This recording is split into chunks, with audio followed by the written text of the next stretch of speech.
Network, home of the greatest Chicago Bears fans on earth. The following show is for mature audiences only. The Tape Never Lies Network.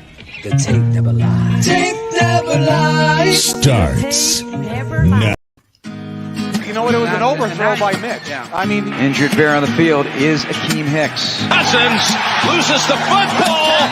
Strip sack and a takeaway. Bears our life. Who else but Khalil Mack? Bears our life. We go on live right after Bears games with your boys draft talking the smartest man alive. Yo. Bears our life. Bears our life. We go on live right after Bears games with your boys draft talking the smartest man alive. Ran up with the true analysis you expect. Raw passion for the show. Bear fans get nothing less. Locked in with real emotion and passion for every play. Coach still gonna bring that range, but in with facts my shade. Post game show like nothing else you're gonna hear. Some can try to copy, but a bucket's not sincere. Delivering the truth on what just happened, to be clear. That's why we're on TV so you can see it, not just hear. Hey, yo, with draft Dr. Phil, you know it's always hit sticks. Splitting double T's like 96 Akeem Hicks. You can tell the shit matters. A bit love can be felt. Critical of Nagy cause the talent he's been dealt. As our life keeps growing, Shane's all knowing. Delivering the truth on how the QB's throwing. Dimes on time, just lacking fundamental. Whatever the case, we get hot like Cecil. Fiery discussions on what happened in the game. This ain't your daddy's postgame, so expect a fucking flame. Not for the average fan, all lost they can survive. But don't you worry. Bears Our Live. Bears our life.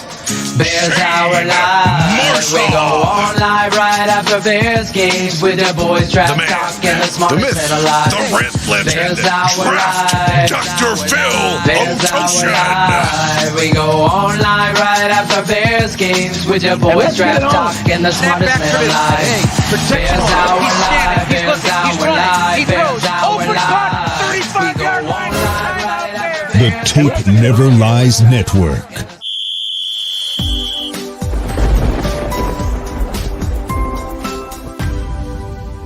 This is Bears Hour Live. What's up, Bears fans? Bears drop another one, 26-23 overtime to the Saints. The same questions continue to plague this team week after week. We see errors on the coaching staff today. I think you have to hold a lot of the players accountable. I mean, the shit that Javon Wims pulled out there. I'm 44 years old, and it's one of the dumbest things that I've ever seen a Bears player do on the football field. No rhyme or reason for it. Totally cost your team. And then, excuse me, you're doubling down on it with stupidity by clapping and cheering. You see Tariq Cohen defending it on Twitter. It's a mentality with this team that starts right up at the top. You want to give your coach all the credit for being a great team leader? This is what you've made in this locker room. You're more concerned about petty bullshit like this than getting W's. It's unacceptable. It's unacceptable. Coaching staff's got to be held accountable. Ryan Pace, you have to make moves, man. You have to make moves on the trade deadline. It's crazy. Javon Wims, get the fuck out of here. It's ridiculous. Mental breakdown. This whole entire team should be disgraced. I don't want to hear we got to check the tape. I don't want to hear any of that. You had this game up 13-3. 13-3. And you pissed it away. You came out from half. You pissed it away even more. So we know how this is. We're essentially numb to this at this point as Chicago Bears football fans. But what we're going to do now, we're going to hand it over to the draft doc, and you guys can listen to the opening rant.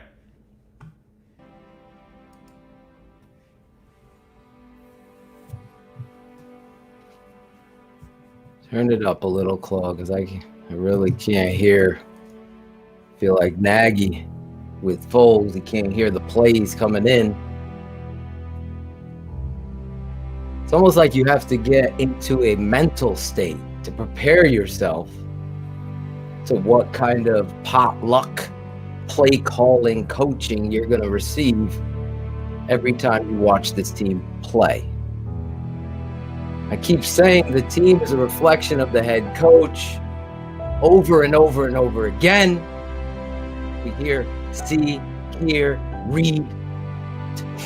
Just complete excuses over and over and over. And nobody picking up a brother and standing on the hill of responsibility and saying, it's on me! This is on me. Can't do that. Not here. You could piss the shit away. You could drop balls. You could run the wrong routes. You could drop back. You could throw it up into the air like a fucking grenade. Miss blocks. Miss assignments. You continue to fumble yourself in the national stage to the point where let's bring Trubisky in, let's bring Foles in, let's do this, let's do that. You know what the staple is? The head coach. We got a fucking gang fight out there with this football team. I don't care who did what. You handle that business in between the hashes when the whistle blows. That's when you handle business. To be that selfish, that complete ego trip. He ain't sticking up for his friend. He's losing the whole culture. Again, like I said on the Facebook, the BU philosophy doesn't fit or doesn't equate into football, in a team sport. You gotta be together. You gotta work together. You gotta understand the play call stuff, the gimmickry. You're in the red zone, you pull out your best red zone weapons and you run a fucking reverse to Anthony Miller. The gimmickry is not about power and we're gonna beat you by smashing you. It's about we're gonna beat you by being lucky. And guess what? Luck gets topped out, it gets tamped out, it gets smothered. It never puts you over the edge, it never puts you over the top. And that's unfortunate because Nagy called another shitty game. I don't give a fuck what anybody's gonna tell you. Not PFF, not whatever. 13-3, you're up. And you can't go to the things that you're being successful with. You can't go to the well. That's when a great coach does that. You do it until they fucking stop me. That's the attitude with your guys behind you that jump on you and love you and play for you and do everything in their power to win the game because they believe that you're gonna put them in the right fucking place to win every game. I would fucking go out there and coach this team 500 times better. This is a disgrace. A disgrace. Not knowing who to use, when to use them, gang fights, drop balls, manipulation. You got a kicker saving you. You got a defense holding your record to make you look like you're respectable. You're a fucking real estate agent that was an offensive coordinator because your buddies on the old white boy network gave you the fucking job. That's the truth. That's the truth. The good old network, good old boys. We're gonna make you a head coach. No, fuck that. It's a disgrace.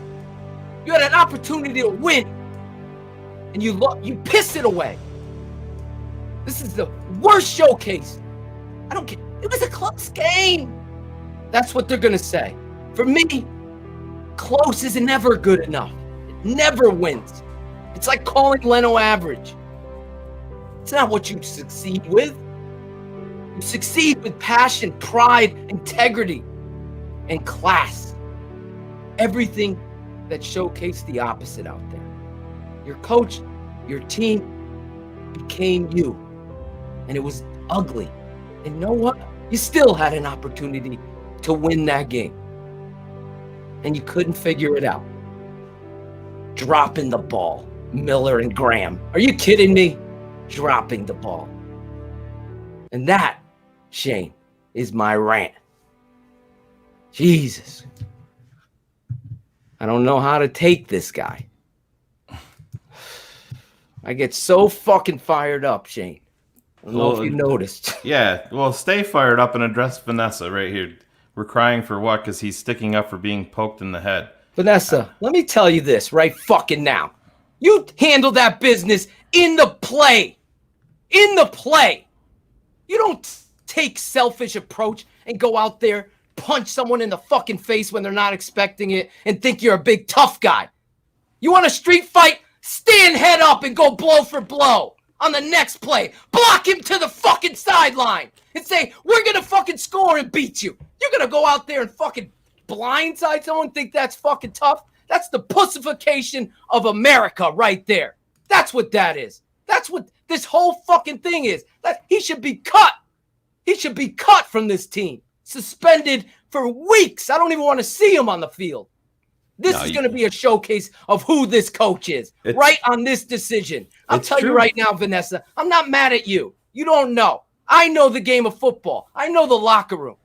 Everybody in there is pissed off with him because he said, I'm going to do me. I'm going to do me. I'm going to show 1, 2. Yeah, punch him again. Yeah.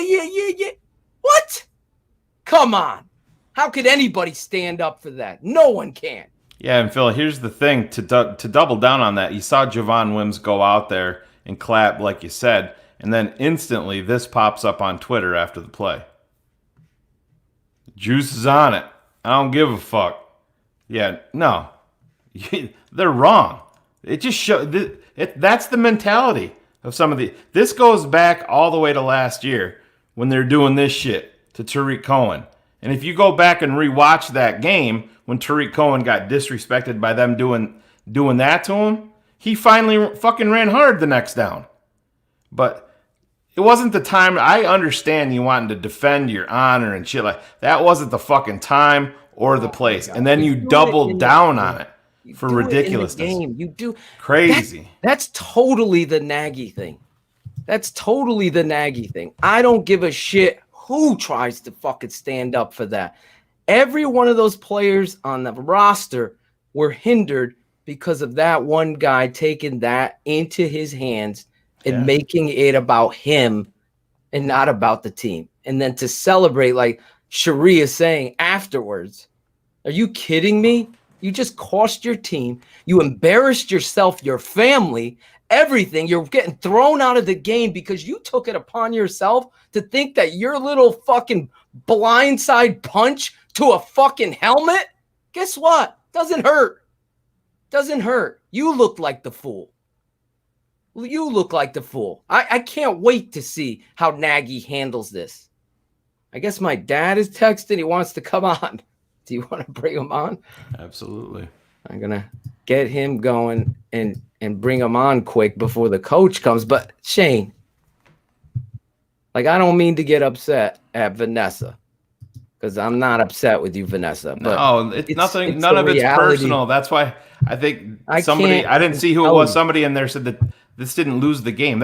We're not the focusing point on this. It's part of this entire thing that we do here. We're going to talk about things. If you don't think that was a humongous factor on an offensive team that's struggling for every fucking thing, and then you go to fucking 2nd and 20, yeah, it's a huge deal. Dumb, Marcus. Come on the show, Marcus. You sound dumb. You're defending Wims. I want to know how you could defend that. How anybody could defend this. I'm better and bigger than everybody else on the team. I'm fucking jealous of Nagy. Come on, Alex, please. I'm jealous of Nagy. The reality is you're looking at a situation where somebody took it upon themselves to not only take actions of retaliation, but to basically throw the whole culture, really, of what this coach is on the front line. It really is that imperative. Phil, we've been in locker rooms. We've been on fields. We've seen shit happen. Sometimes you lose your head, But then, like I said, the part that really fucking got me, I think Javon knew instantly how fucking dumb it was. And then he just starts fucking clapping like it's going to do anything. It just, to me, it shows what these guys are thinking about. Are they doing the right things? And they're obviously not. This offense sucks. Javon Wims was involved in the game to that point. You saw them using him early. And what did he do with it? He fucking blew it with selfishness. Momentum. The momentum was on your side. You just got backed up 15 in an offense that's in this game. And fans are trying to defend this? Fans are trying to defend this. Are you fucking kidding me? It was an embarrassment. That's how you want your team to represent you? I have no problem going after somebody if they've taken a cheap shot. Right here. To do Knife it. and open. Perfect. A great comment. There you go. We had Josh Woods. We talked about this the other night on Keeping It 100. We had Josh Woods on when we were talking to Steve Edwards. I brought this up again. I asked Josh who the leader on defense was. Without hesitation before I was even done with the sentence. Danny Trevathan is the leader, 100%. All right, Josh, let me flip it around. Who's the leader on offense, and what do we get? Exactly. You're in year 3 under this head coach, and you don't know who the leader of this offense is? Just like Steve Edwards said, that's a fucking big problem. Exactly. That's a Ryan Pace problem. That's a Matt Nagy problem where you have to get into the fucking office and figure that shit out. You don't even have an identity on offense. How are you supposed to have a leader of that offense? It's crazy. The only one out there leading to me is Allen Robinson. Yeah, number 12. He went out there and he had to leave the whole area and talk to himself and say, what the fuck is going on? We defend David Montgomery on this team more than fucking anybody, and he decided to leave yards on the fucking field today to talk shit. He dropped his fucking head down on a guy, and he wanted to fucking quickly turn around and talk to him. He was still in bounds. Oh, yeah, that run. It's terrible. What are you doing? Terrible. I agree, Adam. Allen Robinson, to me, showed me that he's the glue that's keeping this together. The receiver taking it upon himself to do what he did, to me, is a showcase of a coach that is driving a boat without an udder. It's just going with the fucking current, and you're going down, and you're going to sink. You're going to hit a fucking rock, and you're going to get the boat sunk. Because, listen, close game. You can't be allowing that stuff to go down like that. I mean, I don't know how anybody could defend what Wims did. I'm actually surprised. I'm so surprised that we have people in there. Well, I think that's just a mentality of they're trying to defend it. I mean, there's no defending it. There's sorry. No defending Nick Foles' shitty throws and decisions. There's no falling defending off his back leg, not stepping up in the pocket. Calls. But speaking of the coach, before we get to coach, we got our coach, my father, Coach Atoshin. What's up, Dad? You saw the game? I was so depressed for you guys. I'm glad I'm not a Bears fan. I can't believe it. I don't see any rhythm. I don't see any rhyme or reason. You know, a lot of coaches like to have 15 plays that they go into. That'd be a change for him. Just do something different, for crying out loud. Just a disgrace. And that quarterback is not bad. He is so confused. That's what I see. You know what he's saying? I'm going to lose my life here. The hits that he takes are ridiculous. Those linemen are terrible. There is no justification. That's what I'm going to tell you. I looked at those guys. They don't hold anybody, but for 1,001, 1,002, he's sacked. I'm going to tell you that's exactly what happens. And you know something? Nobody can throw into that. That's why he's backpedaling. He's trying to get a play in, and it's not fair. Well, what about the end of the game? You got the ball here, and you hit Anthony Miller across the middle in the fucking chest, in the hands. He drops it. Then you're highly paid Jimmy Graham. I've defended this motherfucker, and he comes back and he drops it right in his chest. Yeah, that And now was the it's first third down. and long, and you get sacked. You can't find anybody open, and that's your coach. That's your offense. Talk about that. You know something? There's some great coaches out there, but every one of them shouldn't be calling plays. I got to tell you, there's just too much going on. Yeah, there really is. There's too much going on to be a head football coach in the NFL. There's people on the sideline look at that idiot that gets into a fight. I mean, that guy, you think you got a chance to be in first place tied with the Green Bay Packers, and these guys are playing like that? This guy, you think a selfish guy, he should be cut. Get rid of him. You don't need people like that. Speak on that, Coach. How do you handle? So he gets ejected from the game, and he's doubling down and clapping on it as he's going off the field. What's the first thing you do when you address him after the game? Well, how do you handle it? I think on the Wims. Hold on, we got the coach coming up. What you just think about Hold that game thought in general. Claude, make it big. I did not see it. I totally missed it. I was looking down when I heard about it. He's looking down. That's the problem. There it is, Coach. Completely. Yeah, he's looking at his card for the next play. We've talked to him and told him that that's not how things go here. One of Javon's strengths is his character and who he is as a person, and he's since apologized, but you don't have that. There's no part of that in this game. Again, I still haven't seen it, but from what I heard, it's not good. So that's not how we roll here, and we'll be talking to him. Yeah. JJ, he didn't see it. On that play, it took you from a second and sorry about that. On that play where Wims of the fight, it took you from a 2nd and 5 to a 2nd and 20. Nick got intercepted on that pass. How did that change your play call that you thought you were going to get when you're looking down at your sheet, thinking it was 2nd and 5, then all of a sudden you got to go to 2nd and 20? Yeah, it's brutal. You come out in the third quarter, and we've struggled all year long in the third quarter, and JJ. I mean, you can totally understand the question you just asked. You go from 2nd and 5 to 2nd and 20. That's hard. That's hard. So what I don't like is you come out, it's a tie game, and you have an opportunity to do some things, and we go the other way. And then on top of that, we have that stuff that goes on. So I felt like it took the sting out, the fire for a little bit. We had to regroup. The defense, at least in that situation with the field position, was able to hold them and not let them score touchdowns. But we had to regroup offensively on the sideline and just let these guys know, like we're, let's go, get on track and get out of that. And that's kind of why we were with that. Jason?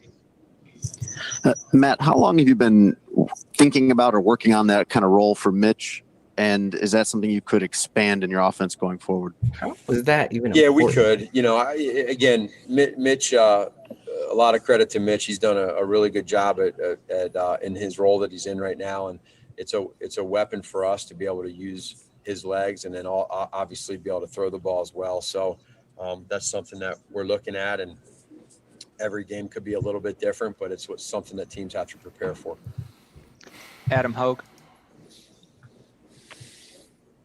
Hey, Matt, whether it was the Wims fight or some drops or penalties, some more team is a confusion, reflection of you, Coach. sometimes getting plays in. I think at one point the helmet went out, but just in general, it seemed like discipline was maybe an issue throughout this game and some unforced errors. Do you agree with that? And can you pinpoint why that continues to be an issue? Yes, good question. No, you're exactly right. You're right. There is. Can you say it's on me? That's what bothers me, and that's what pisses me off. Is that there is that issue still going on. Excuse my French, but we're reading it from a wristband. Pisses you off is not. So I just I'm waiting with for that it right now, and it's you can't do it. It's getting you into a hole. It's called and so that has to change. Who changes it, Coach? You do. Right. I mean, I can't sit here and say anything other than what you just said. When you have somebody throwing punches. That's what it is. He's a weak guy. He is a weak guy. Right exactly. Can't make decisions in the offense. I and was just trying too to busy keep in my going. Guys are playbook. fighting, they're sticking together. I didn't even But then see you the have that fight. What happen. happened? It How? it You're the takes head away coach. everything Oh that my you work hard God. to get to. I don't think fight anybody for. realizes. Plus, What he's a bothers me liar. is That thing would go we up got on a the lot screen. of good guys that are doing things That's the right true, way, too. and it takes it away. Jeff Dickerson. Yeah, Matt, to kind of follow up on that, how do you feel about the offense in general today? I mean, there were some really good moments. You had that 4-play, 80-yard He drive. feels great. I got to review the tape on that. Hold on. We'll have to see the Touchdown tape. at the end. They lead you guys back to force overtime. But how do you couple that with all the other issues you kind of just discussed? That stuff that seems like is kind of maybe holding you back sometimes offensively. Sure. Yeah, I think when you look at the run game, and I thought it felt better today. It did feel better, and that team's pretty good against the run. It did feel better in the run game. He sounds so I like was a happy in that third-grade aspect. teacher. And we were able to have. I think we had a couple double-digit drives forceful where in we his- plays, 13-play drive, a philosophy, couple you other wanna ones, and strength. so the You wanna show rhythm of strength being in able to yourself. get in the Strength rhythm in your was good. philosophy. He doesn't have a wanted philosophy. to, a He's couple got of no stand out, identity. that's That's hard. why he And keeps talking in again, circles the like start of this. that third quarter, I didn't just like. amazing. I don't like. I just felt bad. I felt It's bad. been a theme. So I trust realize me, you we're got looking some at it. receivers out, but those two receivers you we've had done in there are different pretty things good and receivers. Number how to 11, adjust number 12. that, and it's They're good weird that it receivers. just keeps happening. So, but yeah, you're right. It's I did feel better about a lot of stuff, but none of that matters because you want to win. Kevin Fishbane. Matt, when you guys got the ball back in the third quarter, I think it was your third drive. You had the 3rd and 3. David came up short, and then Nick tried to call draw him off sides. For you as a head coach, what's going through your mind at that point? Your third possession, you talked about the struggles. I mean, how I'm with Gina here. did you just want to stay out there? I'm just embarrassed try to too, sustain Gina. the drive at that point. Yeah, I mean, I knew we weren't going to go for it there on 4th down. We're just like Sean did to us at the end, trying to get us to jump off sides and try to steal a free first down, and that's what we were doing. We tried to pop a run on that 3rd and 2, 3rd and 3, just to steal a first down, which we did a couple times today on 3rd down, and that's the problem. Keep the defense honest with It's some. very telling, that quote. We tried to steal a first down by tricking them by running. 4th and 1, 4th and You don't 2. have any And ability to run, field so we position would wasn't trick good, them to and then run. also that wind And at that's that a point in problem. time was You kinda see what I'm hitting in saying? our face. When you So listen to it these just, things, that that's one why hurt a my little bit. dad's here, because he's a Stacey fucking Dale. coach. Jones. Bones. Coach, Fuck out of here. you appear to be very emotional. None of us can understand what it's like to be in your position. What kind of emotions are you feeling right now? We had a great through week this of practice, I'll process tell you, Stacy. to give us a perspective of how difficult this is in a pandemic against a really good team. Oh my when you're, God. fighting for Are your life. you fucking trying to? Yeah, I would say this is like the frustration comes just because I want it so bad for. He's never these guys. I fucking want it for the once, city. I want Xavier, it for our blamed organization. himself. And I care a lot about all of that I just said, and so it's emotional at the end of a game when you fight like this and you're playing against a good football team and a Hall of Fame quarterback and they're a good football team. So to lose like that on a last-second field goal in overtime, there's positives that you take out of it, but again, it's always better to coach off the wins than it is the losses. When we reflect at where we're at right now, I know no one's happy and we're not happy.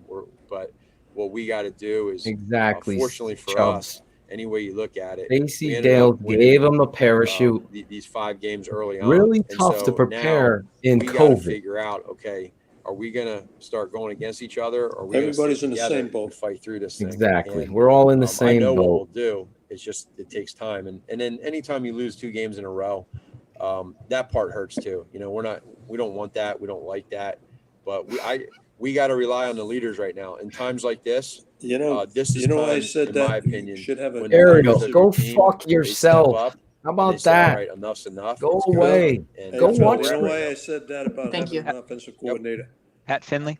Here's a coach of the Miami Dolphins. Matt, you guys have leaned on your defense all year. He's going to win with when that it gets team. to He's overtime probably and going to they win the allow division. 2 fairly I'm substantial going to tell you drives. right now.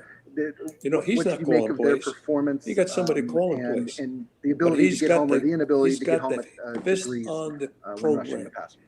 Yeah, there's a If few he plays does, here or there that I nobody know moves that they'll without want him. back, but we He's a feed off of coach. our That's defense. what That's that's just, all let's about. face the facts. That's who we are. That's who You know, this it's team just is. like me. You know, I had we Steve call we some feed plays off of every how once our in a while, defense you know, does, and I said, and let me tell you something, Steve. I'll never question or get On the on those critical guys in situations, you better regards to turn to what look I at think me they're doing because or I'm not doing. calling I'm that proud one. of them. I think they play You hard. know, you got, And again, you they're can going always against put a your really hand good on offense things, but today you and a great just quarterback. can't So let I'm somebody going to rely on them, continue to with the keep listening to what situation their with the suggestions are, NFL. They where got they're so at. much They're going to to keep think about, fighting. especially Chuck and teams his coaches coming are in going to and do the out. same thing. Hold And on, hold on, organize hold it. on. unit collectively, Save the good all three points phases till this guy can finishes. only follow, you know, and Okay. but I'm proud of them, and I know they're going to want to always play better, but we got to just keep plugging along. Couple more for Coach. Jason Leisure.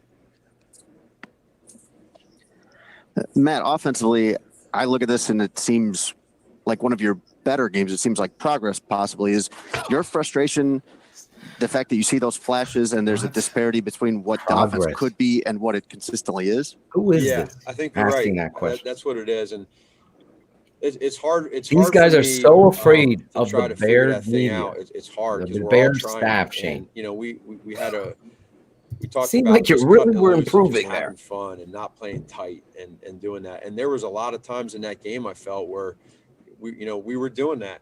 And again, I'm just going to continue to go back. I'm really, really bothered by that third quarter incident. That bothers me. You should have been paying I'm being attention completely to it. honest with you guys. It bothers me. And so, Worry about how you have an opportunity to win the game. but I am proud of the guys that played That's hard. what I'm you- proud of the guys that That's were what you worry selfless. about. And Then you tried put to do that on everything they yourself could to help because you us could win. have done something about it. Adam Hogue. And Matt, understanding that you had a few guys out on the offensive line, how do you, Like that I guess, quote, judge Eric. what Nick is doing? Sometimes it just seemed like he was retreating a lot, moving backwards a lot, sometimes throwing as he's moving backwards. How do you judge how much the offensive line is causing that versus situations where maybe he can step up and handle it better? And in general, Well how did you said, feel Alex. like Foles played today? Sure. Yeah. Yeah, I guess the Claudio's connection fell out in perfect form because it just died off. And that's the reality. Guys, if you want to fucking listen to the coach, you can go listen to the coach at chicagobears.com. Thank them for allowing us to see. We comment here on the truth and we keep it 100. What we see versus what you see is going to be on here. But if you're going to take little shit shots and try to talk shit, I'm going to call you out. I'm going to call the coach out. I'm going to call the questioning, the softness, all of that bullshit political crap is what you're seeing in regards to this And that football one team. where He's back. let's face Claudio's it, he bringing made him back. an unbelievable throw on that deep post to Mooney and followed it right back up with a 2-point conversion, and a trust to A-Rob, and A-Rob made a spectacular catch. That felt good for us. We needed that. And that's what you want to kind of feed off of and like, okay, now we can get going. Now we can play ball. That's us. That's who we know we can be, all of us together. And so is it going to be perfect? No, guys. I mean, look at the Saints. I mean, you look at what they did offensively, and there's times where they weren't perfect and things weren't great. But they won the game, and they did enough when they had to. So we got guys that they want it. And when you want it, you just keep plugging away. And I know it feels hard, but he's trust me, worried we about want it. Black Lives Matter For everybody, That's we what want it it is. for you guys. We want it for us. We want to win. This guy don't even go anywhere near that. The reality of what he just said. Last one for Coach Dan It's Wiederer. like, wow. Matt, how significant was the wind on the field today? And then late in the first half, you guys had a chance to go up 17-3 and stalled outside the red zone. Anything We need about a the end of that series buzzer that when he sticks says out to something. you when you think about it now? I gotta, the win number one was at times it was kind of swirling. At one point in time, I thought it was going left to right, and then literally 30 seconds later, I said to the coaches, I think it's now going right to left. So it was kind of back and forth, but I didn't think it affected the throws as much as I thought maybe going into today that it would. And then that series there, like you said, to be able to go up 17-3 instead 13-3. Again, we feel like, in the red zone, that's where we have players that can be, good threats and put it together. And so, yeah, that one there. And then again, at the end of the half, knowing that we're getting the ball to start the third, and we gave up that touchdown there to make it, we were doing a great job on these D the whole time, questions, man. and then they just kind of Put your chipped away visor on got and the- walk got the out. touchdown at the end. I thought that was kind of big too. Jesus Christ. Thanks, Coach. All right. Unbelievable. It is crazy to see this coach. I mean, when you return a question with an answer, well, they mess up on the other side. We can't be perfect, just like they're not perfect. I've never seen any coach in my history of watching, coaching, doing anything with football pull that out of their pocket as a defense to their snafus, if we want to use that word. Are you fucking kidding me that came out of his mouth? You said it. This guy's not a leader. He's in over his head. He can't learn on the job while being the play caller as well. He sounds as like he's responsible for afraid. the head coach. Afraid of the players offending him. I mean, you got to put things in perspective. These guys are earning a lot of money, and boy, they better be accountable. They can't be doing stuff like that. Phil, we talk about accountability. Jimmy Graham sent out a tweet. Ryan Cox just sent this to me, so I'm going to pop it up on the screen and let you guys respond to it. I wasn't good enough. I let my team and my city and myself down. I own it. I will be better. That right there. That's what you want to see, at least. That's what you want to see. That's right. That's stand up. That's winners. That's a winning. You listen. How do we learn as human beings, as students, as athletes, as whatever? We make mistakes. There's no doubt. Like Wims, hopefully he learns from this. But there has to be accountability. Just like you see Jimmy Graham. I'm calling him. I've been the big Jimmy Graham supporter. What he showed out there today was bullshit. You cannot. It was awful. Blocking, catching. Obviously, I'll break it down with the tape. Never lies. Try to get open. He run through the route. Troy was right. Run through the fucking route. That's also the coach. Not one fucking deep ball through the seam. You're not using these tight ends to run right through the seams. They're not attacking down the field. Everything's turn, hitch, turn, hitch. Now run the flag. Let's run the inside out. Let's run leverage. Let's go empty set after we just ran 8 yards. These things continue to happen. It's unfortunate. And this guy is not a leader. You saw what happened. There's no way. I mean, there's so many things to talk about with this game, but there's no way you as a head coach could be stuck in your playbook and not see your wide receiver, because the play's already been called. They're lining up, and he goes out there and punches someone, sucker shots, and a big brawl goes on. You didn't see it? That's a lie. That's a freaking lie. Oh, he's seen it. PR is going to be right that he's seen that play multiple times at this point. There's no way that he's got to redo it. He's seen it. The same people that told him that it didn't look good are the same ones that showed him what it looked like. Yeah, exactly. It's sad. It's anyway, sad. I don't want to persecute the guy. I'm just here to observe and see what I would do as a coach and how much different it is than I am. First up. Here we go. Let's hear Nick. Hey, Nick, the drives at the end of regulation and in overtime, they were both kind of laborious, but in regulation, you got the job done.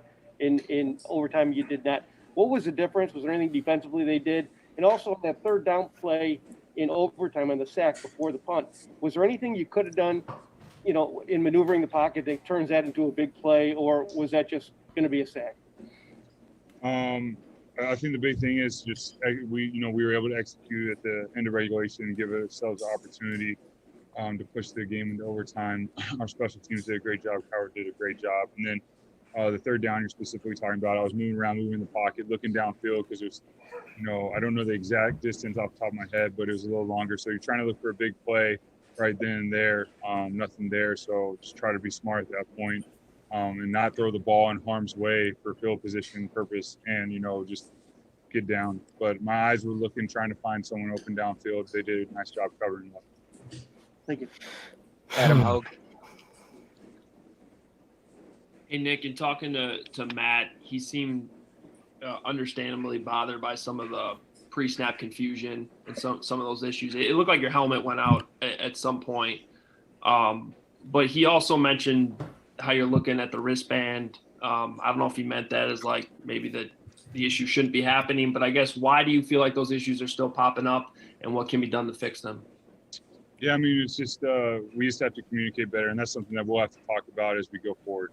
That's something that we as players and coaches will get together and figure out where the issues are lying, because I don't have an answer for you. I know that each game we've had a couple instances that haven't, the communication hasn't been well, so we have to figure out what's going on. JJ. Nick, I'm just curious, where do you feel like your grasp of this offense is right now? Just now 5 starts in, and your handle on just the responsibilities that you have inside it. Yeah, I mean, I feel like I have a good grasp on what we're doing right now. The big thing is we just have to continue to work and build on the positives for tonight. And then where we maybe have mistakes as an offense, just working on cleaning those things up. And that's the process we talk about, because there were good things out there. We were able to improve in different areas, get some explosive plays and whatnot. So those are the things we have to focus on as an offense and continue to move forward. Jason? Nick, with explosive plays, the 80-yard drive you guys had was probably the best you guys have looked. Why hasn't that kind of stuff happened more in the offense? That, you know what, that's something that we're working towards. If I had that answer, it probably wouldn't be happening, right? So I think it's just, rhythm, tempo, all the little things in football that we're figuring out. There's a lot of new moving pieces here, whether it be coaches and players, that we're working to bond together and figure out this as a unit. And, the thing on the sideline was there was never a lack of belief in the game. The sidelines were positive. There was always belief. We were always in it. And we were continuing to play, and we just played until that clock hit 0. And unfortunately, it didn't turn out, with a victory for us. But there were positives out there from a growth standpoint from this offense, and that's really what we got to focus on. Dan Wiederer. Nick, you had those back-to-back deep shots. What did you see on the long ball to Mooney down the middle, and then also on the touchdown ball to A-Rob? Yeah, I mean, they had a safety cut, a deep cross, and I was able to get a ball down the middle to Mooney, and then they went man coverage, and A-Rob, we were able to connect on great route and just try to put the ball back there and let him make the play. So that was nice getting going right there. Kevin Fishbane. Same shit. No more excuses, please. The interception in the third quarter, I imagine that was just kind of a flurry of events following Javon's ejection. What went wrong on the pick, and then how did you as a quarterback try to put into perspective just that sequence that went on for you guys? Yeah, there's a lot of crazy that went on right there that I have no clue what happened, but specifically on the pick, I gotta get a better ball to Jimmy. I was trying to flick it out there, and that's on me. I got to get him a better ball so he can make a play. Joe Lewis. Yeah, hey, Nick, how would you rate the job Sam Mustipher did in replacing Cody Whitehair this week? Yeah, obviously, Cody's working hard to get healthy, but, we're so excited to get him back. But, Sam really did a great job stepping up. He's a really great young player, really smart, great mentality. I thought he did a really nice job tonight. Brad Biggs. I like Gina tonight. She's been. Hey, Nick, did Javon Wims address the team afterward? And if so, what did he say to you guys? You know what? I don't have a comment on that question. Just being honest. How is that honest? Nick. Jason. You don't have a comment. Why not? It was a stupid thing. So, Nick, big picture here. Do you look at today as step forward, step backward for the offense? What was this? You know what? It's a step along this journey. That's an NFL season. It's obviously you want to win, but we didn't win today. So I look at it as it's another step along this journey. building this team and building this culture of what we want to be, coaches and players. It's sometimes it's tough, and this is a tough one to lose.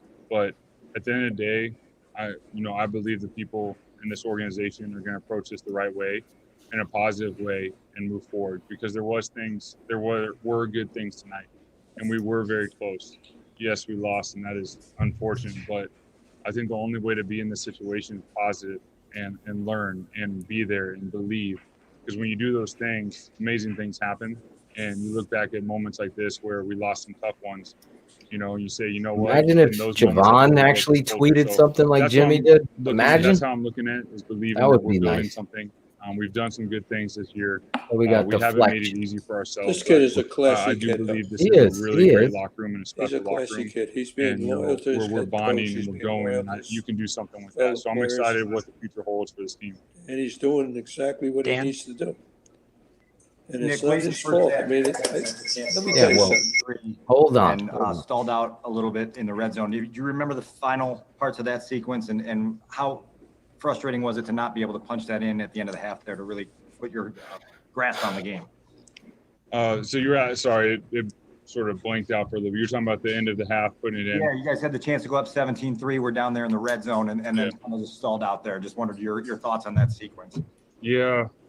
Anytime you're in the red zone, we gotta do a better job of coming away with touchdowns. So that's something that we need to look at, as an offense and figure out, in those situations, you go up 17-3, that's tough, but 13-3, I mean, that's only 10 points. So, but that's a great question, coming away with a touchdown, that and getting the ball coming into the second half, that's a huge scenario, and that can really help put a team away. So I think in moments like that, we really got to be able to execute in the red zone. Red zone football is really important, and we got to get better at it.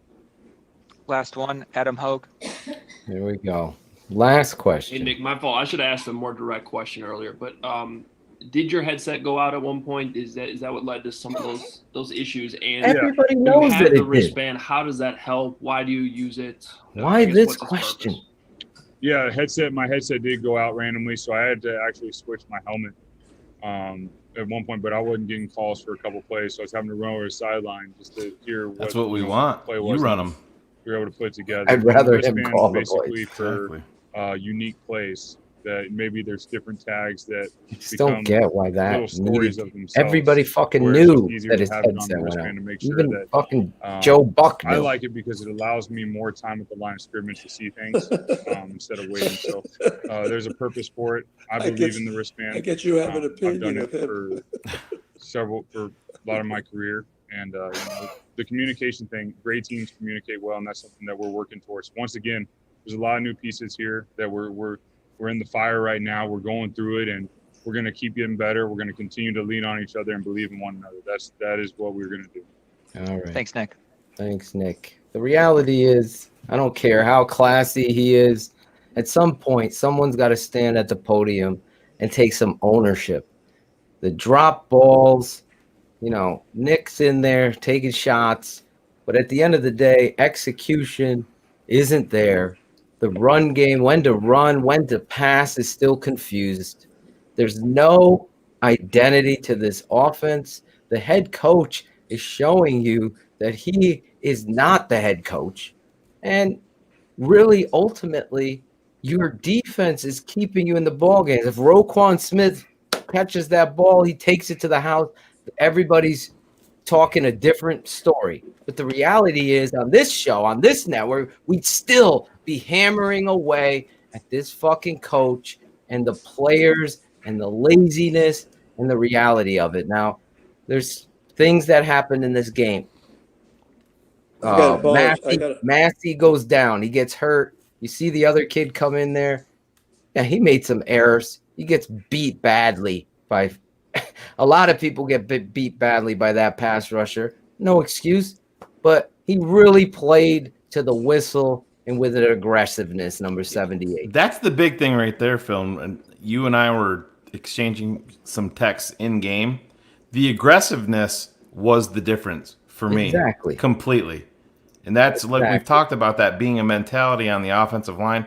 The Bears need more of that. I'll take some plays where you're rusty and maybe you're not playing up to your ability because you're going to get better. You're going to get lathered up a little bit. get in there, get involved, and improve from that.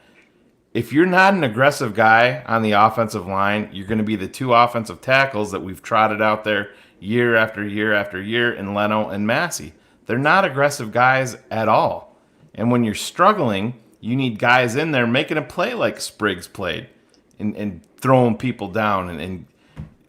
But Phil, we got to talk about Rashad Coward here at Oh my God, left guard. I mean, he's making $835,000. I was just looked up. You got to bring in somebody or something. Get a veteran guard that knows. I mean, that first sack is it's a middle school stunt, and you're just. I was going to say that simple stunt. It's the simplest thing to pick up. He didn't know what to do. And that's coaching, and that is gone over and over and over. It just is a reflection of the GM. And now this is a huge game. The Packers lose. You have an opportunity to take the lead in the division and set yourself up with your team and your culture by getting players in there. Instead, you got a second-year guy that's fucking been on the practice squad at center. You got a former defensive lineman that should be playing tackle that you have him playing guard. And they're confused with Whitehair was in there. Now it's going to get better? And it didn't. Now, on first watch, honestly, the tape is going to tell me. I'll put every fucking play up this week in the Patreon and show you every offensive line. If you haven't subscribed to the Tape Never Lies Patreon channel, www.thetapeneverlies, put that banner up.com. Get over there. Go get your subscription. We will be breaking down this offensive line like nobody else. Nowhere to hide. No, let's see what's going on and what Nick Foles had to deal with. Now, what Nick did on that interception afterwards, I don't know what he's doing there, throwing that. I blame the coach on the 4th and 5 play, Shane, where he's backpedaling. He just throws it up down the field. You almost wanted them to intercept that because it would have been like a punt. Right. But the reality is the play call on that, it's like you need 5. Run fucking slants. Let's go. Phil, they started the game with a slant, and what did we say? We've been waiting for it. And when did we see it again? I think we're still waiting. Listen, it's hard. There's so many pieces in a football game that could turn the momentum. And, despite it all, you're in it and putting it into overtime. Let's talk about a positive here. The kicker, Cairo Santos, I think he has taken that baton and said, I'm your fucking kicker. Yep. I'm your guy. Those are critical kicks. There wasn't a Bears fan around that was expecting. Yeah, when they hit that timeout, Phil, I said this. I was talking to you and Ryan Cox and everybody in the group text. I said I would have laid $5,000 down in Vegas for him to miss that kick, and that was the best $5,000 I ever lost in my life when he put it through the uprights. I was waiting for him to miss it, but Santos has improved. I mean, his leg strength has improved. At one point, he was 6 of 16 from 40 plus at one point, and now he's kicking them from 55. With these, that was 51 today with the wind in his face. The wind in his face. Yeah. He buried it twice. I mean, seriously. Let's go back to the coach, though. Go ahead, Coach. I just wanted to say that I said the line did a lousy job, but I purposely put this down. The TD to number 12, and that was in the first half. Yeah. He had great protection. Mm-hmm. And 72, I watched him, and he blocked his man. I said, son of a gun. He did it. There's no reason why he can't do it all the time. That's exactly. But that's the thing we've always said. Something. I just want to share this with you. I watch a lot of college football. So yesterday, I'm a Michigan guy. I like Michigan, and Michigan got beat by Michigan State. You know why? Because Michigan State was there to beat them. They were tough mothers yesterday. I mean, they hammered you. If Michigan had the same mentality in that game, it'd have been a different game. They got beat by Rutgers the week before. That has a psychological effect on people. And you know something? Every team needs to be talked to before they play. And not just talking about your assignments, but what's inside of you and how to play this game. You can't play this game without a psychological advantage. You got to be, and I don't think I see that in the Bears. I really don't see that. Offensive linemen can be great. You just get them to work on the simple things. You know that, like that X stunt that they both failed? You got to do that every day. You got to make sure they understand all the things that could happen to them. That's your individual time. That's got to happen. It should never happen. And you know something? Here's the other thing. I learned this from my guru, right? George DeLeon. Right. When you start offensive practice, start on the goal line. Don't start in the middle of the field. Get your plays in. Start Let me on the tell 20. you, that ain't Get on the happening 10. in Chicago. He's I on the gotta tell you freaking something, that 30-yard helps line, and he's throwing because you guys triple know option. what it is. And you remember, Phil, I put 11, 12, 14 guys on defense on the goal line, you know, to make 1 yard, just to prove to the kids that they could do that. Exactly. And did we do it? Yes, we did. And So there's a lot of mentality to it.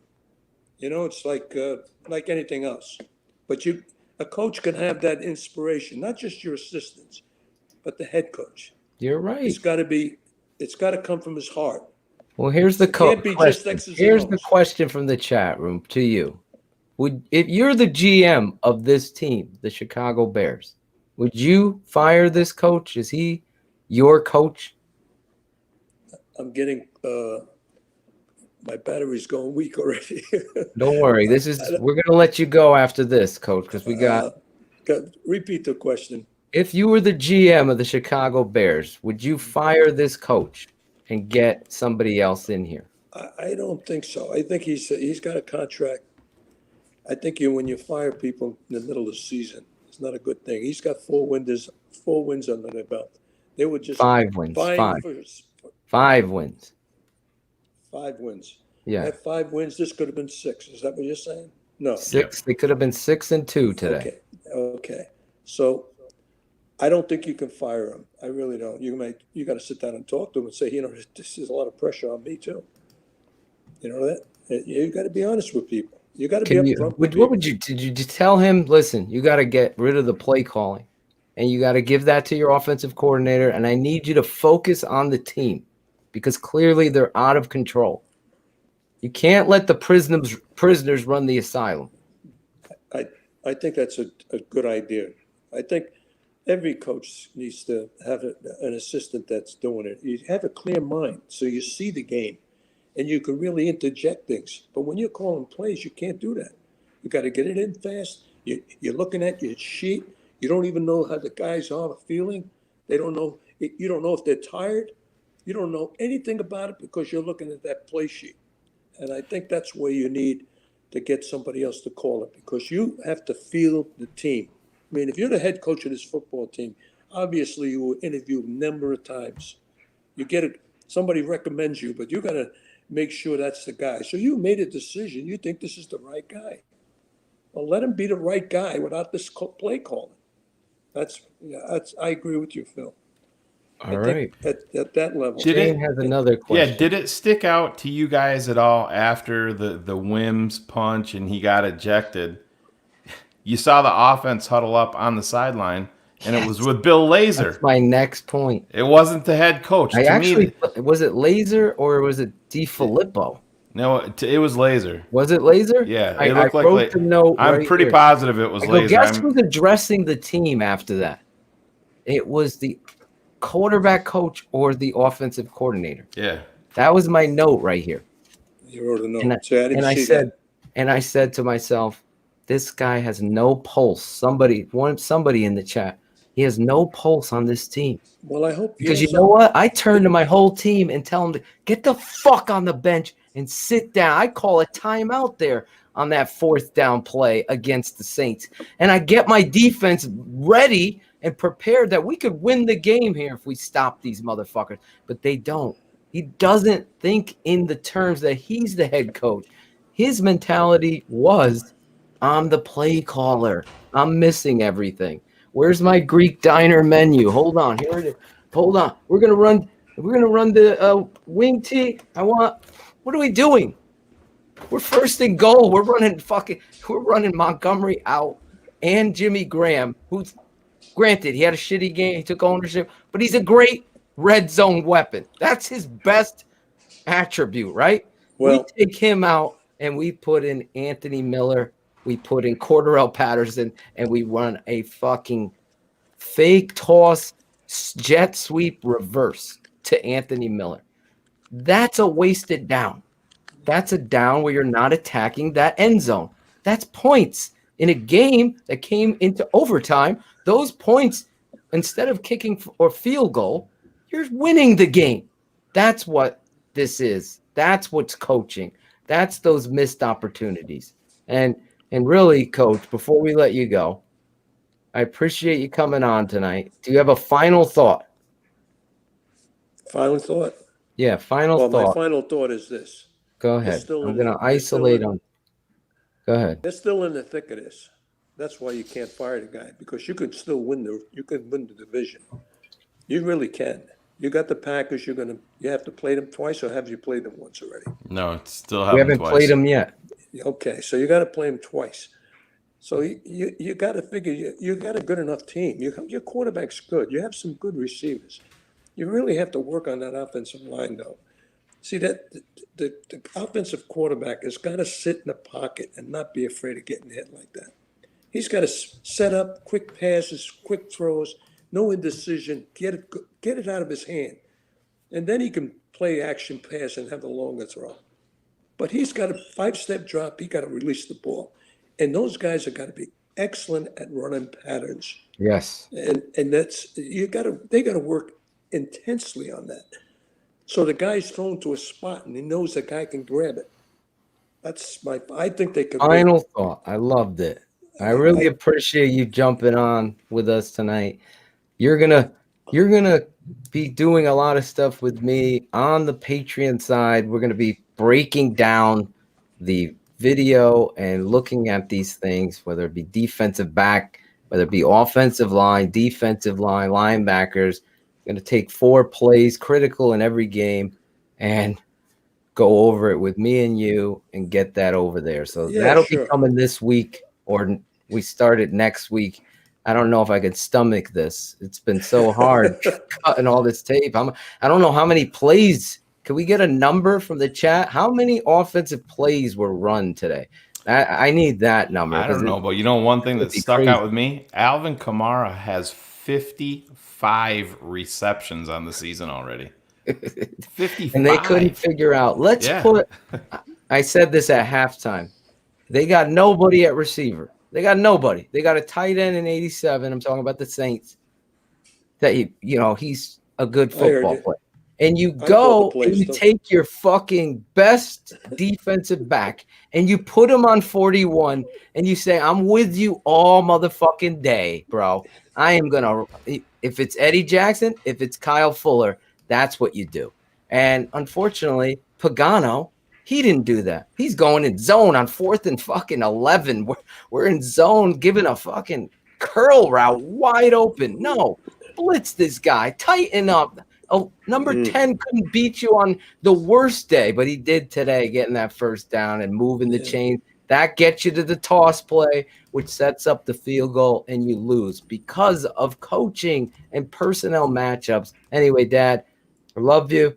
Appreciate you coming on. We got to move on with the show. Shane, nice to talk to you tonight. Yeah, thanks for coming on with us, Coach. I love it. Say hello to my neighbor over there, too. Claudio. Absolutely. He can hear you. Okay, Claudio. All right. Your family. All right. Thanks, Coach. 69 plays today.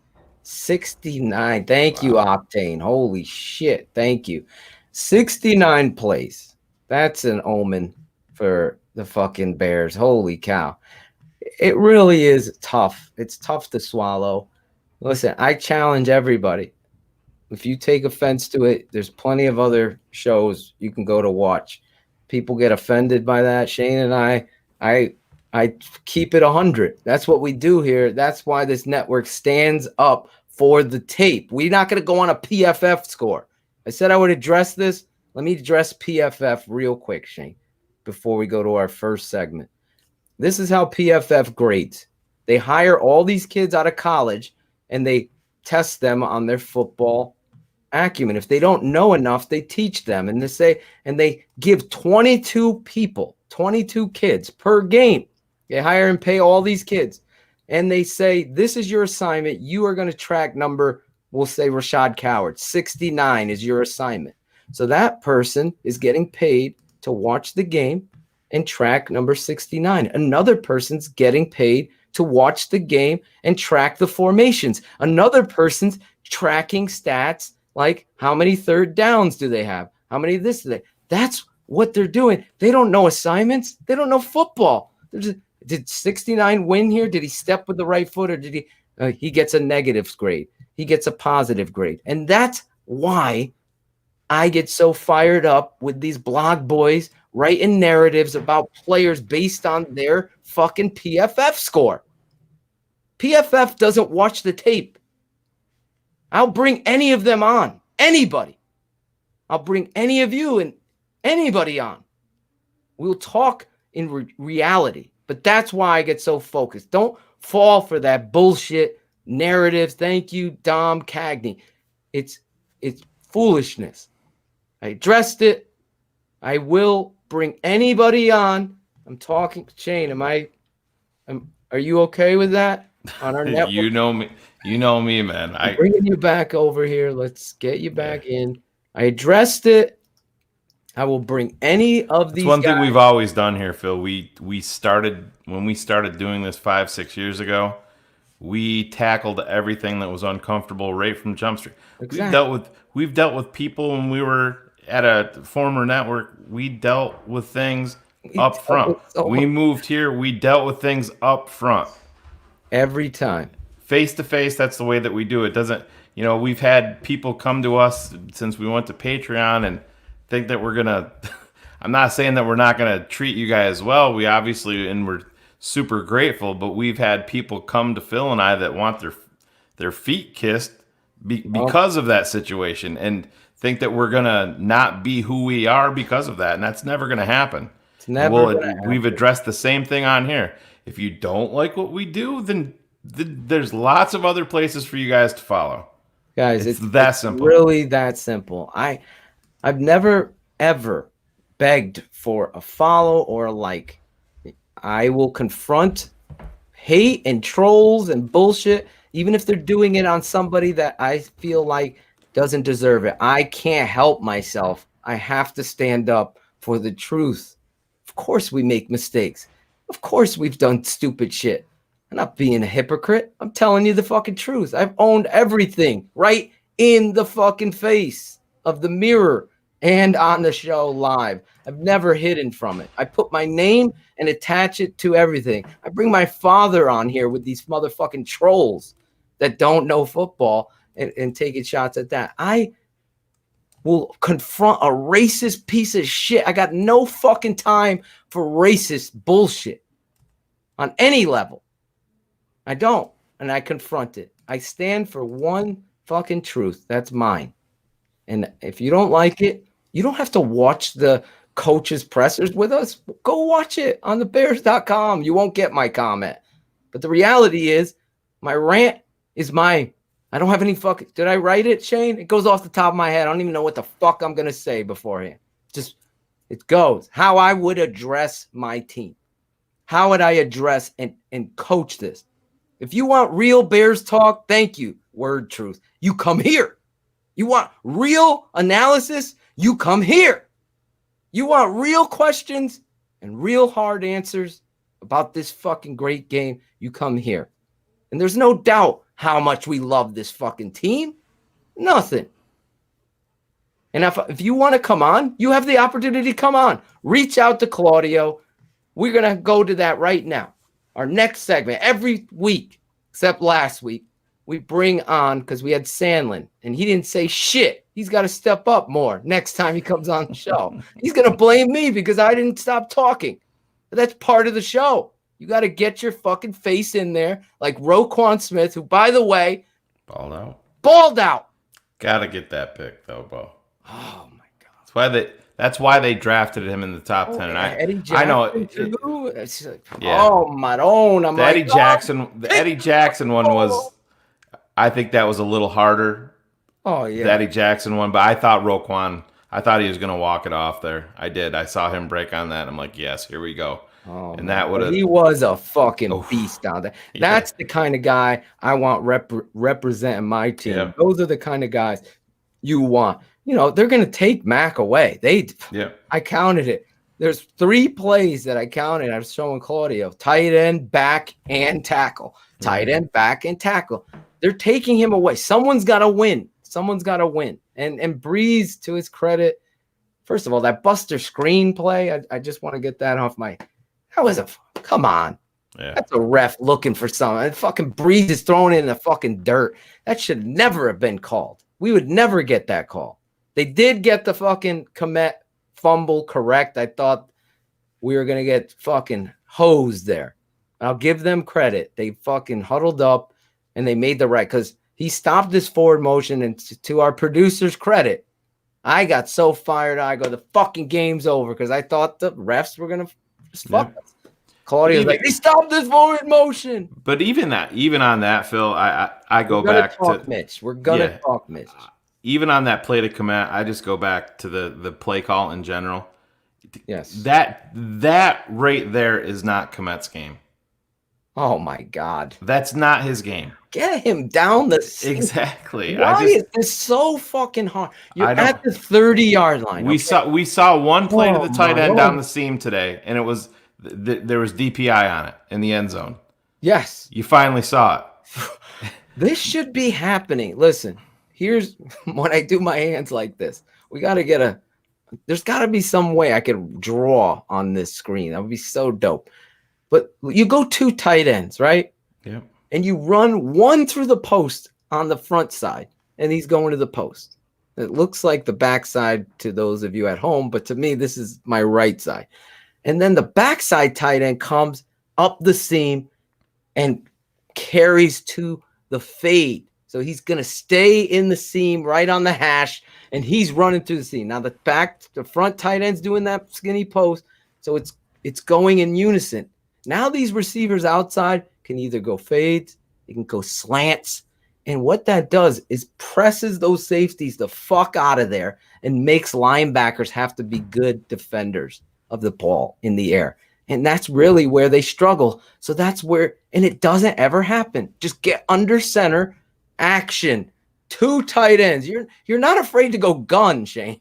He's going gun. Right. Like everybody in their fucking brothers, cousins knew first and goal at the 1. We're going fucking shotgun run. I'm going, this motherfucker can't get out of his own way. Just dive. Well, Phil, let's add our guest here, because we got to start it like this. Yeah. Every week, you want to come on this show, we bring 2 people on. Shane gets worried. We're going right now. This is how we do it.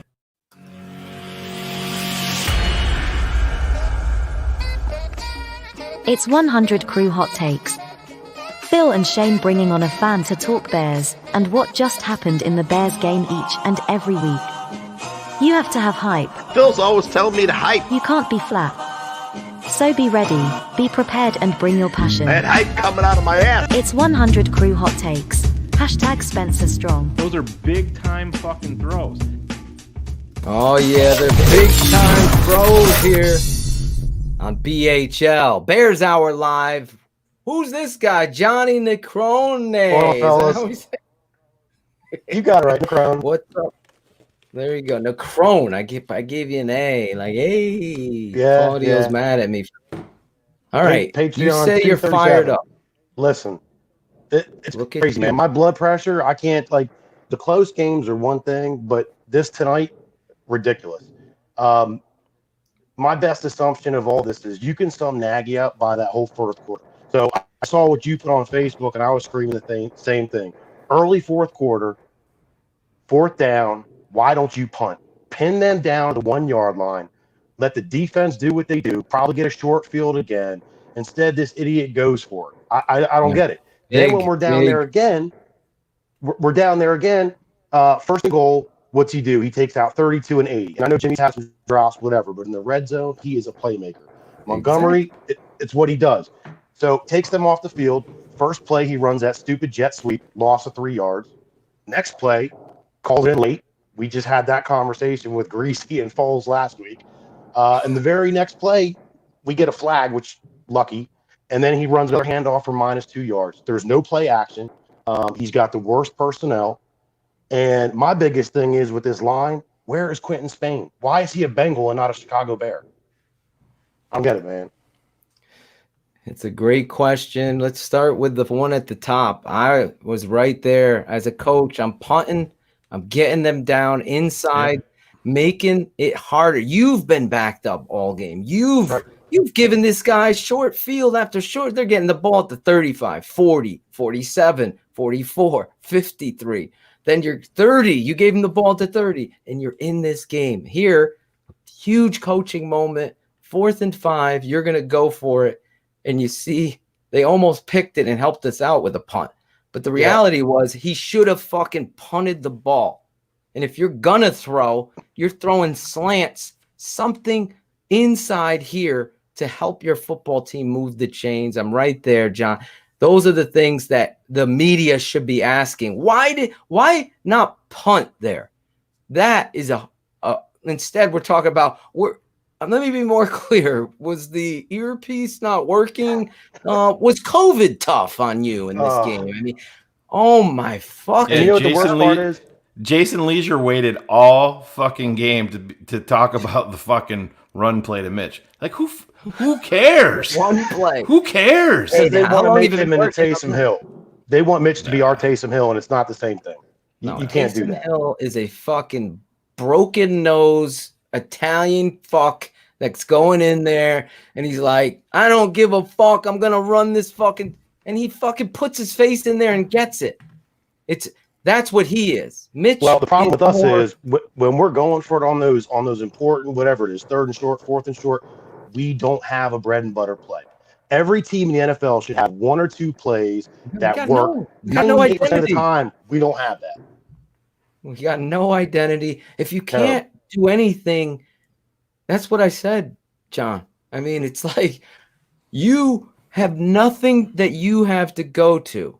Maybe this dash pass with Allen Robinson that they ran on 4th down, that might be their go-to play. And even that was but me too, Phil. I was doing the same thing. The short side, they're going to the fucking short. I look, but then Riley was sitting next to me on that play, and my exact words to him were, Phil's getting ready to kill somebody right now. When I saw him rolling out to the short side, I go, oh my fucking God, the shorts. Tate and Devin got scared. Claudio's like, they still got it. They got it. I'm like, oh my. And then you saw the replay and you just see the absolute description of how to run that fucking route. I mean, Allen Robinson running that route. But again, there's no identity. There's no run game. It's terrible, I really think if you can get yourself to the point where you're finding the run game, that's the penicillin to this whole thing. But this guy, Ryan Cox. So listen, here's my thing with him. What's going to be super indicative about Nagy is how he handles this Wims situation. How he gets in front of it. How is he suspended for how? It's huge. This is going to tell us everything. It's got to be addressed. The fact that he lied. The fact that he fucking took that fucking Greek diner out and said I didn't even see it, John. And there's no room for error either. He has to get it right the first time. Holy fuck. This is a huge point in this show, on this network. I don't give a fuck about another. They'll fucking patty cake over there anywhere else. But this network, I'm telling you right now, I'll fucking go live right on the air. If this shit is handled, you have my word. As long as at work, I will go live on the air and address the Matt Nagy handling of Javon Wims. It's totally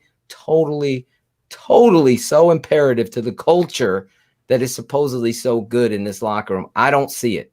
The only silver lining to that horrible situation and that horrible decision that Javon made was that we're probably going to get to see Ridley on the field. 88 is the least going to dress. He's going to be there, and hopefully he gets a chance that all the fans want, and that's him on the field making plays. Well, we've been saying it for a long time. The kid deserves a shot. I mean, still, even today, Anthony Miller statistically had one of his better games, but he's still dropping footballs. And he's still running backwards. Right. He still runs backwards. I can't stand that. He thinks it's backyard and one football, and he's going to go do 3 spins in a juke and 30 yards in a cloud dust. It doesn't work that way, man. Get to the sticks, get the ball, and go forward. I don't get the I'm going back to the point because one of our patrons, I don't know his exact number, he sent me a DM, and Shane, and he said, the thing that's I struggle with, and this guy's a professor, he's like, there's no opportunity for players on offense to formulate a rhythm and be comfortable, or the offense, because you're continuously shuffling skilled players in and out, and that's totally what I feel. It becomes like a potluck. I said at the top of the show, it's like let's guess what might work. No, I'm telling you right now, I swear on my fucking son's lives, it's so important to a skill player. I was a running back in high school, played receiver in college, was around the game my whole life. I know Wayne Corbett needed, if he dropped the ball, he needed to get the ball. He's not getting pulled out. If he caught a big play, you don't take him out. Now he's in the zone. That's what this coach does to Montgomery. He hits a big run on the dive play. He's out the next play. That can't. Did you see how excited he was on that big rip he ran off? He was a kid at Christmas with that big run. Yeah, and it was a well-designed play because you used your right personnel and the motion to simulate something going that way. It's almost like a counter play. And then, like we said, Spriggs gave his heart and soul to the play. You sold it down and you fucking drove it down and you were aggressive. That's all we want out of 72. My father said it tonight. Honestly, there was 3 plays that I saw Leno be Leno.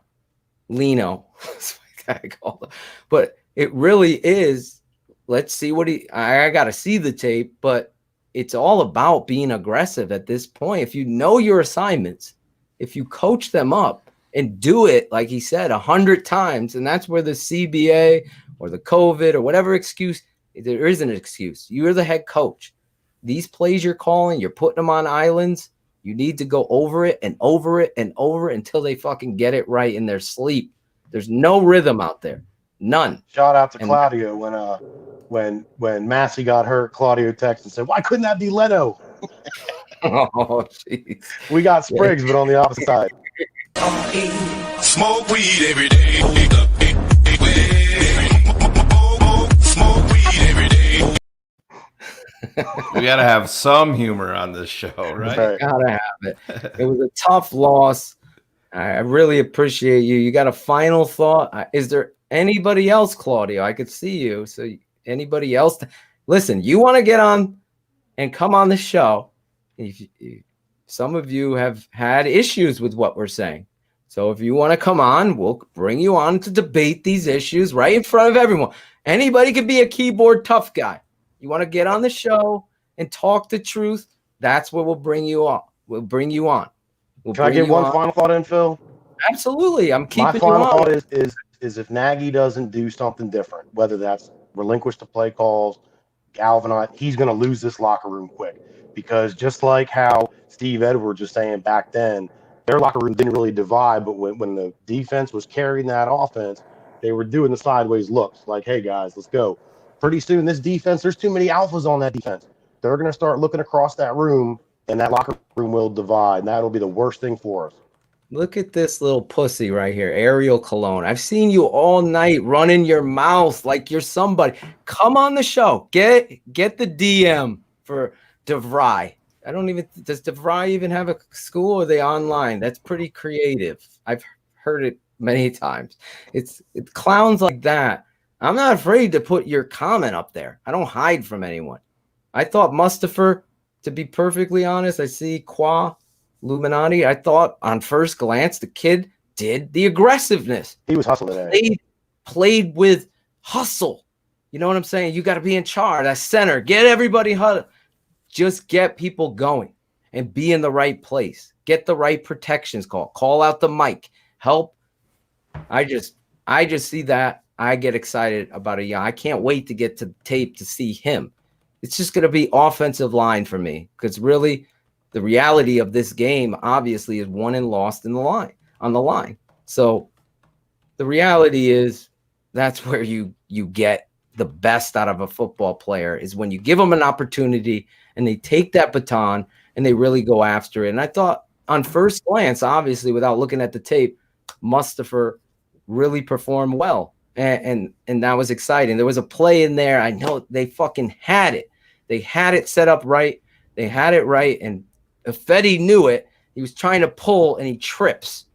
And you see, he can't get outside. So they ran the toss and no one was out there to kick out or they had a big play. I'll put that up. I could see Ifedi on the ground punching his fist. So it mattered to him. That checks a box for me and say, wow, I can't wait to see that play and how it was set up because I know if Ifedi got out there, they had the numbers. And that's what it's about especially when you're trying to run outside. You know, you got to get those numbers so you can get an advantage. And really, ultimately, the offensive line had their moments. Even Spriggs, he came in here, you know, right off the bench. He gets hurt. He comes back in. That's a warrior to me. Somebody else is going to call him a bum or whatever because he whiffed on that pass protection set. And he did. He looked like shit on that play. And really, ultimately, to come back in the game, I thought that was really impressive at the end, you know? So this offensive line, Shane, they're going to have to do something because is there an update on Massey's injury? Anything on Twitter? I haven't seen anything on that, but that's, Phil, I think that's something that's important to talk about because we've seen the issues on this offensive line, and for whatever reason, Juan Castillo and Matt Nagy are not comfortable making the changes. Well, the changes have been made because of injury. So, to me, Phil, we've talked about this. I'm rolling with the young guys. Get these guys out there if they're hungry. What do you have to lose? I mean, what's your quarterback going to get sacked? Is the offense going to look inept? No, it's going to look the same that it's looked. I'd rather win with people trying. You're damn right. You're damn right. And I said, was Jason Spriggs perfect today? No, I'm not saying that. But he played with more aggressiveness than I've seen Bobby Massey play with. I'm just being totally honest. Out there. Did the running game look different? A little better this week? 21 for 89 for David Montgomery. I mean, those 89 yards were hard fucking yards. Well, obviously, most of them on the one run, but it's man. When are we gonna get him help, man? When is Lamar Miller coming up? Because they don't give Null a shot. You can't forget with Miller. He tore his ACL, so there could be more to that. I mean, you can't bring him up if he's not 100% confident in the knee, or if I think that they're trying to stash him. Let's be honest. New England had him and moved on from him for a reason. I'm not saying that he's not a quality back. Well, they also have like 5 running backs, but I get what you're saying. I just think that he's most likely not ready. Yeah. The thing that I'm more concerned with, even more so than that, is the trade deadline is on Tuesday. Well, that's what I wanted to answer. We saw a couple questions. Angel Bernard. You can't sit. Listen, just like your dad said, you can sit here and complain about Nagy, complain about Pace, Foles, Trubisky, the offensive line. You're still in the thick of this right now. You have to make the Alex Mack rumors. Has anybody heard anything? Well, that's we don't do next week's. You got an opportunity to come on. Forget this clown. He's a troll. Those are trolls. Next week is like, I'll let me eat now. I'll pay you later. Those guys never show up. They never do. Coach, I'll run those sprints tomorrow. The kid fucking quits. Come on. I was born at night, but I wasn't born last night, Ariel. Get to stepping. That's what I got to say. You had an opportunity. Fuck out of here. Let's go. We move on. Brian Pace, do you think he's being told that he can't make any moves? Do you Angel Bernard asking a question there? What do you think, Shane?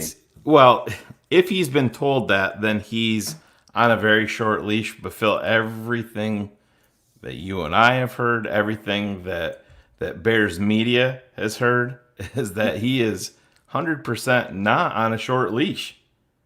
And I don't know how you can even if you want to put the bullseye right on his forehead, and then it should be there. Why you would want to hamstring? Jesus Christ, God. Huh?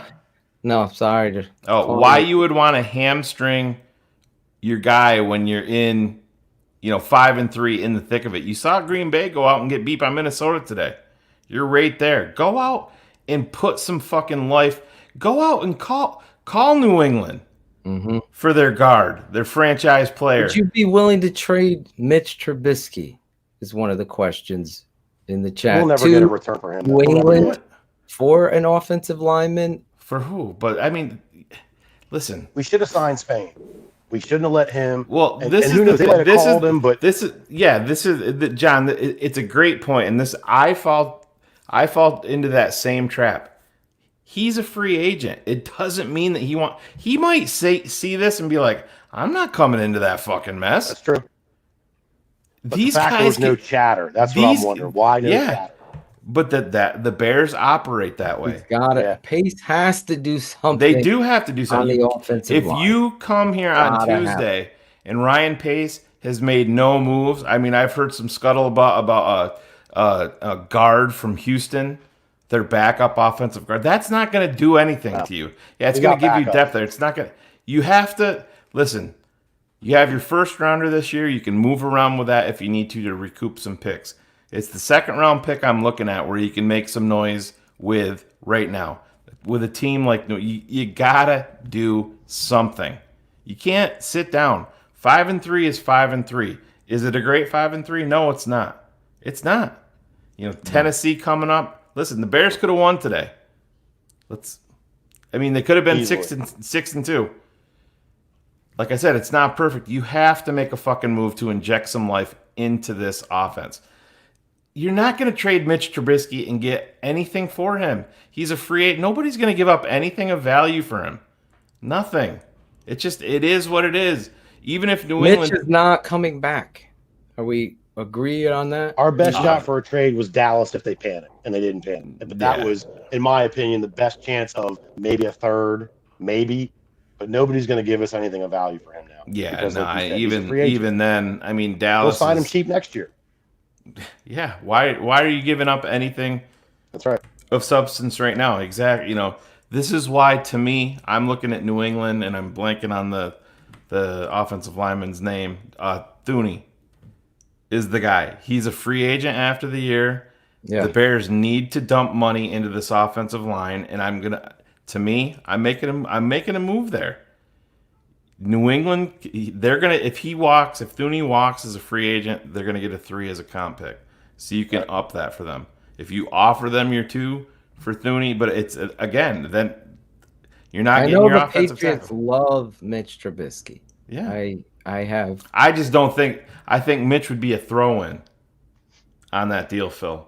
Oh yeah, I think you. I don't think he's going to move the meter and say. It would lessen the capital of. It would take a third to make it a fourth or a fifth. Yeah, if you're sending Mitch. The other team that I'm talking to Jacksonville about Cam Robinson. Oh yeah, the offensive tackle. Those are I would put him right out there and get Leno the fuck out of there. Those are two moves that I would be willing to invest in. You bring me a guard out, and if I would fucking double down if I could. You have to be This is one thing we have not seen with Ryan Pace. Yeah, Alex Mack. I think you can probably get him for a 5. I would do that. Absolutely. Because he's 35 years. He's 35 years older, but he is in complete control of the offensive line. He's solid. He's a communicator. You could move Whitehair to left guard now. Now you're fixed 2 problems with 1 signing. You're getting a left guard problem out of there, and your center, and really ultimately, if Whitehair comes back, you keep Mustafa in there. Yeah, no. You know what I'm saying? Totally agree, Phil. That's I for the will go Olin live conversation. again Save on that the for air. Olin. That is exactly. You're doing my job for me. Look at you. Listen, this week, every week, we go live every Wednesday night. It's the best show out there. It's called Keeping It 100. Every week we go live, usually Wednesday nights. Last week we went Thursday night. This week on Bears Hour Live, on Keeping It 100, we have our guy, the Hall of Famer, in our opinion, Olin Kreutz, will be keeping it 100 with us this week. Keeping it 100. Yep, Shy City Sports presents, and that'll be live this Wednesday. Olin Kreutz, and we're going to talk about the center position, the offensive line, and the troubles that we see there. And really, like John said, should Mustafa stay inside, play the center, build this kid up, and move your left guard, Whitehair, back to left guard, as Shane said, to a position that he's openly said that he prefers. To me, it's a layup at this point. And this is what we talked about with those PFF blog boys that are saying, well, who do you have? Who do you have? Who do you have? Well, you found out you got a Mustafa. You got a center right there that can play.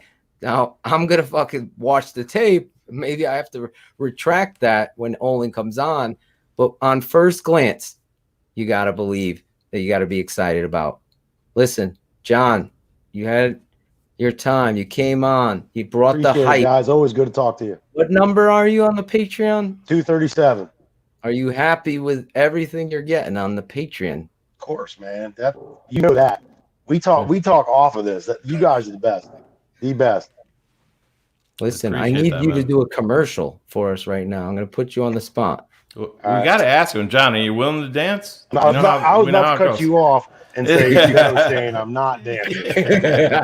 I got to try, man. Yeah, I know. I can't blame you for that. Give me 10 seconds of why someone should sign up to become a patron. Listen, the reason you sign on as a patron is because you will not get any more better Bears analysis, real talk by real fans. They have nothing to gain by giving you their opinions. They give it to you the way they see it, with knowledge of the game, with knowledge of the franchise, and everything that goes with it. Everything that Shane and Phil says, it's the way to go. Be a Patreon. Trust me, it's worth it. Look at you, giving us a shout out. I put you on the spot, and you fucking kicked in the door and delivered. I challenge people all the time. Ask Chris Sandlin. I don't know if he thinks I'm really mad at him or something, which I'm not. But I give people shit because I want to see the best in people. And right there, you did I brought out the best in you, but you really took the ball and fucking took it down the field. So, Appreciate John, that. Thank you for coming on. Yeah, you guys, truly anytime. are a great dude. I know Claudio's a big fan of the Paisan. We'll add Claudio quick, right? Cut it out. That's all you get from it. He'll be on Wednesday night with the famous Cut It Out. Thank you, John, for coming on. All right, guys. Have a good night. Thanks, John. All right, brother. What a great dude. Great friend of the show at this point. Absolutely. He's already mad. He's already dropping the hammer. He's always mad at me. I don't know why. But seriously, we got to talk about some defensive football too. Those of you that want to get on, we bring one other person on.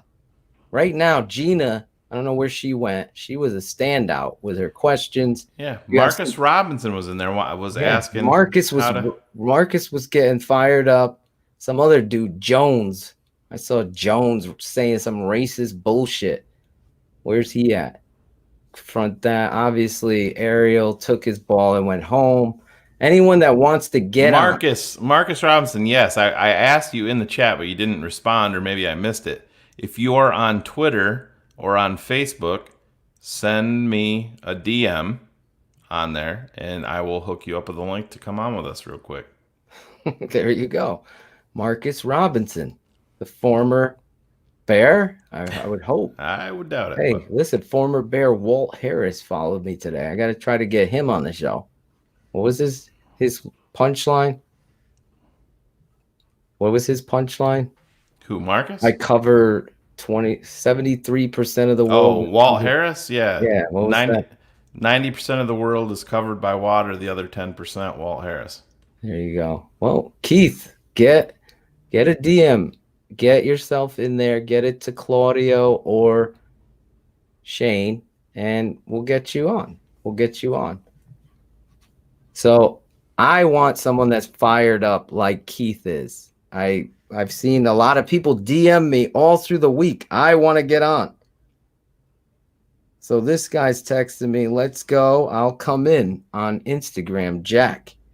So you want to get Jack on here? Add him on, yep. All right, Jack. I got to figure out how do I send him the link through Instagram. Well, you're going to hit... I can send you the... Can you send me the link and then I'll copy, paste it, put it there. That's how we'll get him on. There you go. We're doing it live. Or you could even do it yourself, which would be even easier. But yeah, No, I got can't do it because... Yeah, of course you can. You hit invite right at the bottom of the screen, dum-dum. I know, but then I got to go figure it out. Just do it like that. Please. As long as you text me the link. Actually, I texted it to my father. I got it. Never mind. That was my totally next... forgot about it. I'm sorry. I'm texting it here. Make sure you have some headphones. You heard a little feedback because John had a Bluetooth headset. He's a little animated and his mic was going off. He had like Claudio hands with his mic. He's Italian. What do you want? Yeah. I'm Italian too. But I don't play any of these fucking pussy games that some of these trolls play. I don't have time for that. We're always here. Every person that I know that loves this network says the same thing. That you guys, I live for this team like you do. And nobody keeps it real like you do. And you confront it. Now we've had almost every media member that actually does their job really well. From Adam Hogue, Grody, JJ, Stankovitz. We've had David Kaplan on, all of them. We've had other podcasts, other shows to promote them that keep it real and speak the truth on your favorite football team. Sean and Maya in the morning. We want you, the fan that keeps it 100, that DM me, that love this team, that love this game, that see it, because I don't give a fuck if you don't have a blue check mark next to your fucking name. That shit don't mean shit to me. I've met some of the smartest, most intelligent people, professionals, lawyers, doctors, medical people, guys that invented shit that I can't even fucking pronounce. Smoke weed every day. Oh, you weren't talking. I thought that was Claudio's intro. I'm sorry. Claudio invented the gentleman's cup, for God's sake. But in all seriousness, it doesn't matter where you're from. It's always about where you're at. And with this football team, we all live and die with it. Even the trolls, I'm sure, have something in their hard-earned. But our next guest, who's got hype, I'm just going to play 10 seconds of it because I want the guy. Where did Bill go, Claudio? Bill, the fucking checkpoint guy who had all the labels of where we were in shows. I like that guy. Bill, timestamp Bill. Yeah, can you hear me? Yeah, now we can hear you. Yeah, I don't know. I checked both the last Keeping 100s. He wasn't putting them up there, so I don't know. Maybe, hopefully, he's all right. I don't know. Timestamp Bill. If he's listening, yeah, Billy, if you're listening, man, we appreciate it. We want to, I was going to hire this guy. Anyway. All right. It's 100 Crew Hot Takes. Phil and Shane bringing on a fan to talk Bears and what just happened in the Bears game each and every week. The motherfucking... You have to have hype. Phil's always telling me to... Here we go. Bring in the hype. Jack. I've heard from Jack how many times on Instagram wanting to come on and chop it up. No doubt. Let's chop it up. Look at him. Guys? He's coming in clear.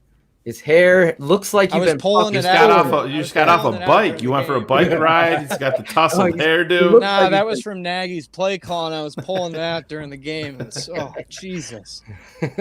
Oh, but guys, first thing I'll say, you guys do an excellent job week in and week out.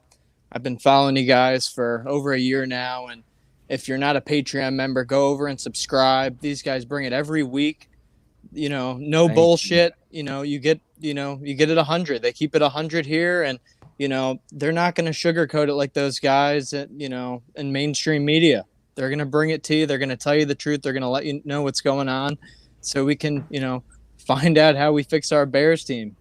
So I appreciate that, Jack. Yeah, that's what I want to start off. Do it Yeah. with the tape, Jack. That's what I do every Absolutely. week. The tape never lies. I put it up for free on our channel that you might be watching right now, YouTube, Tape Never Lies Network.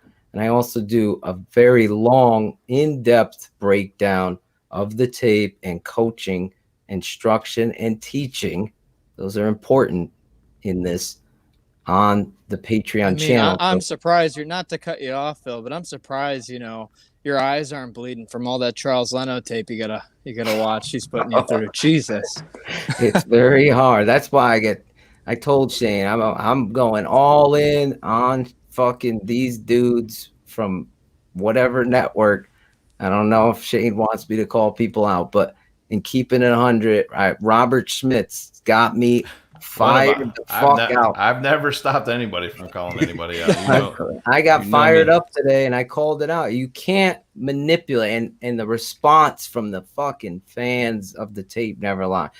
They get it. They get it. You can't ever use a PFF grade. Look at this. Look at Billy, this. get to work, Billy. Listen. No, but real quick, guys, what do you think about the defensive performance today? I mean, this is a team that we've heard that they're the best team in the league defensively because they don't give up points in the red zone. And then we also hear, guys can't make a tackle out there. Trevathan's looked a little slow, like he's lost a step. Or, we can't get to the quarterback and we got all these high-priced guys. So, I mean, what do you guys – I'll start with Shane. What do you take away from this game, just watching the defense, your thoughts? My number one thing that I've taken away for a long time, and I think it is a direct reflection of what we're seeing on the other side of the ball, is that Chuck Pagano didn't come here to be passive and to play soft. He didn't. Mm-hmm. But that shows how little faith they have in the Matt Nagy run offense, in the quarterbacks, and in the offensive line to do their job. Their margin for error is so razor thin because of the offense. He doesn't want to just release everybody, because if they give up a big play over the top and it's a quick strike, then all the pressure is going to be back on the offense. Let's be honest, man. They can't fucking score. They can't score. So, but where you have to hold Chuck Pagano's feet to the fire is right before half. That shit just cannot fucking happen. It can't happen. You essentially the game. You saw a free fucking release. Oh my god! And a fucking 2 touchdowns. Let's be honest. Yeah. 2. You saw Drew Brees throw behind the dude, which never happens on a play like that. Very next fucking play, they do the same thing on the opposite side of the fucking field. Johnson's not even in the fucking frame of where the dude caught the ball. He's walking. He's got to be very specific of when he does blitz. But to me, you got to fucking crank it up more, because you have to create. Hey, if you get beat up top, you get beat up top. You're gonna have to fucking learn to live with that, because you also may pay for it. It may help out your offense because you're putting points on the fucking board. You can't sit back if you're gonna be passive all fucking game. And I'm surprised too, because you guys aren't in Chicago. You guys are on the East Coast, but I mean, really cold day, windy day, and Drew Brees isn't a guy who throws it down the field, man. If you watch the first couple quarters of that game, he's throwing sideline to sideline. The game plan was get it to Kamara, let him make a play. And it just felt weird to me. Get it to the one guy you have on offense. Absolutely. And it seemed like, at least in the beginning quarters, the first, second quarters, guys were getting lost out there because they were playing zone. There wasn't a spy on Kamara at all. So, do you think that falls on the coaching staff? Do you think it falls on the players, maybe not being held accountable by the head coach or, Pagano either? Phil, what do you think, man? Listen, I said it before. You have to be able to game plan take out their best weapon and be aggressive. In those situations, you put your best. Is it Kyle Fuller or is it Eddie Jackson? And you just isolate it on Kamara and you blitz the fuck out of this motherfucker. Yeah. And you tell him, we're going to go down fucking swinging. This is a close fucking game. You can't be sitting back, especially Shane, as you said, before the half. No, you not let that. up that fucking easy ass. That looked like a high school 7-on-7 drill with a defensive back didn't get the play. Where it was called yet. doubly bad, Phil. You're Oh my giving up the God. fucking point. Listen, did you're it gonna the get play you're gonna give up the field goal. You're gonna give up the field goal. Yeah. You did the fucking worst thing, and then lost you the game there. You had a chance to be up 13 to fucking 3. Or 13-6. Or at the 13 to worst. 6 coming out of the half with the fucking ball. And I would love that. That's why my hair looks like that. it's Better be in the first fucking question to Picano when they talk to him this week. Better be the first fucking one. Yeah, it really needs to be. I agree. I honestly, I knew exactly how I would tack, especially when I heard that Thomas is out, because he changes the whole fucking complexity of what you got to do defensively. He's out. These other guys are just guys. Not saying they ain't good, not saying they can't be good, but they're just guys. Yeah, I think he gave him too much of the lock them benefit of the down. doubt. Oh my God. When they Jalen Johnson, Fuller, get soft up. ass zone.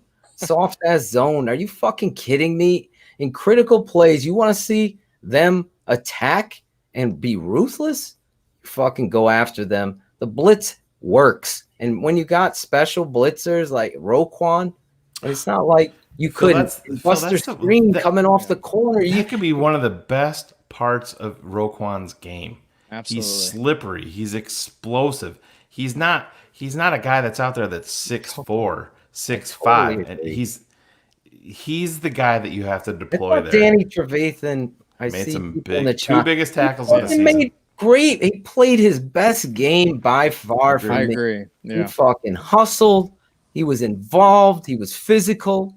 He was clutch in the tackling. The two of them together, really, I think Roquan played the best in my first view out of everybody on defense. 100%. And then Danny T was right there with him. And you hear that, Claudia? Make sure Bear up this week.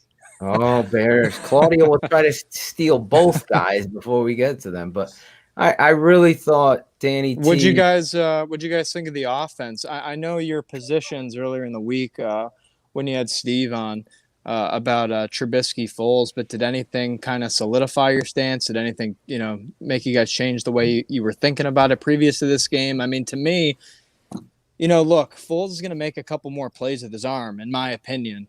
He's shown us that, he's proved that. But the way this offensive line is performing, I mean, the guy's a statue in the pocket. And I mean, when plays break down, you need a guy to extend the plays. Now, I don't know if Mitch can hit his receivers, but I mean, in my logical thinking, I got to put a guy out there who can give you a chance at least. And today I felt Foles did play a better game, but there were far many times where he shouldn't have took a sack.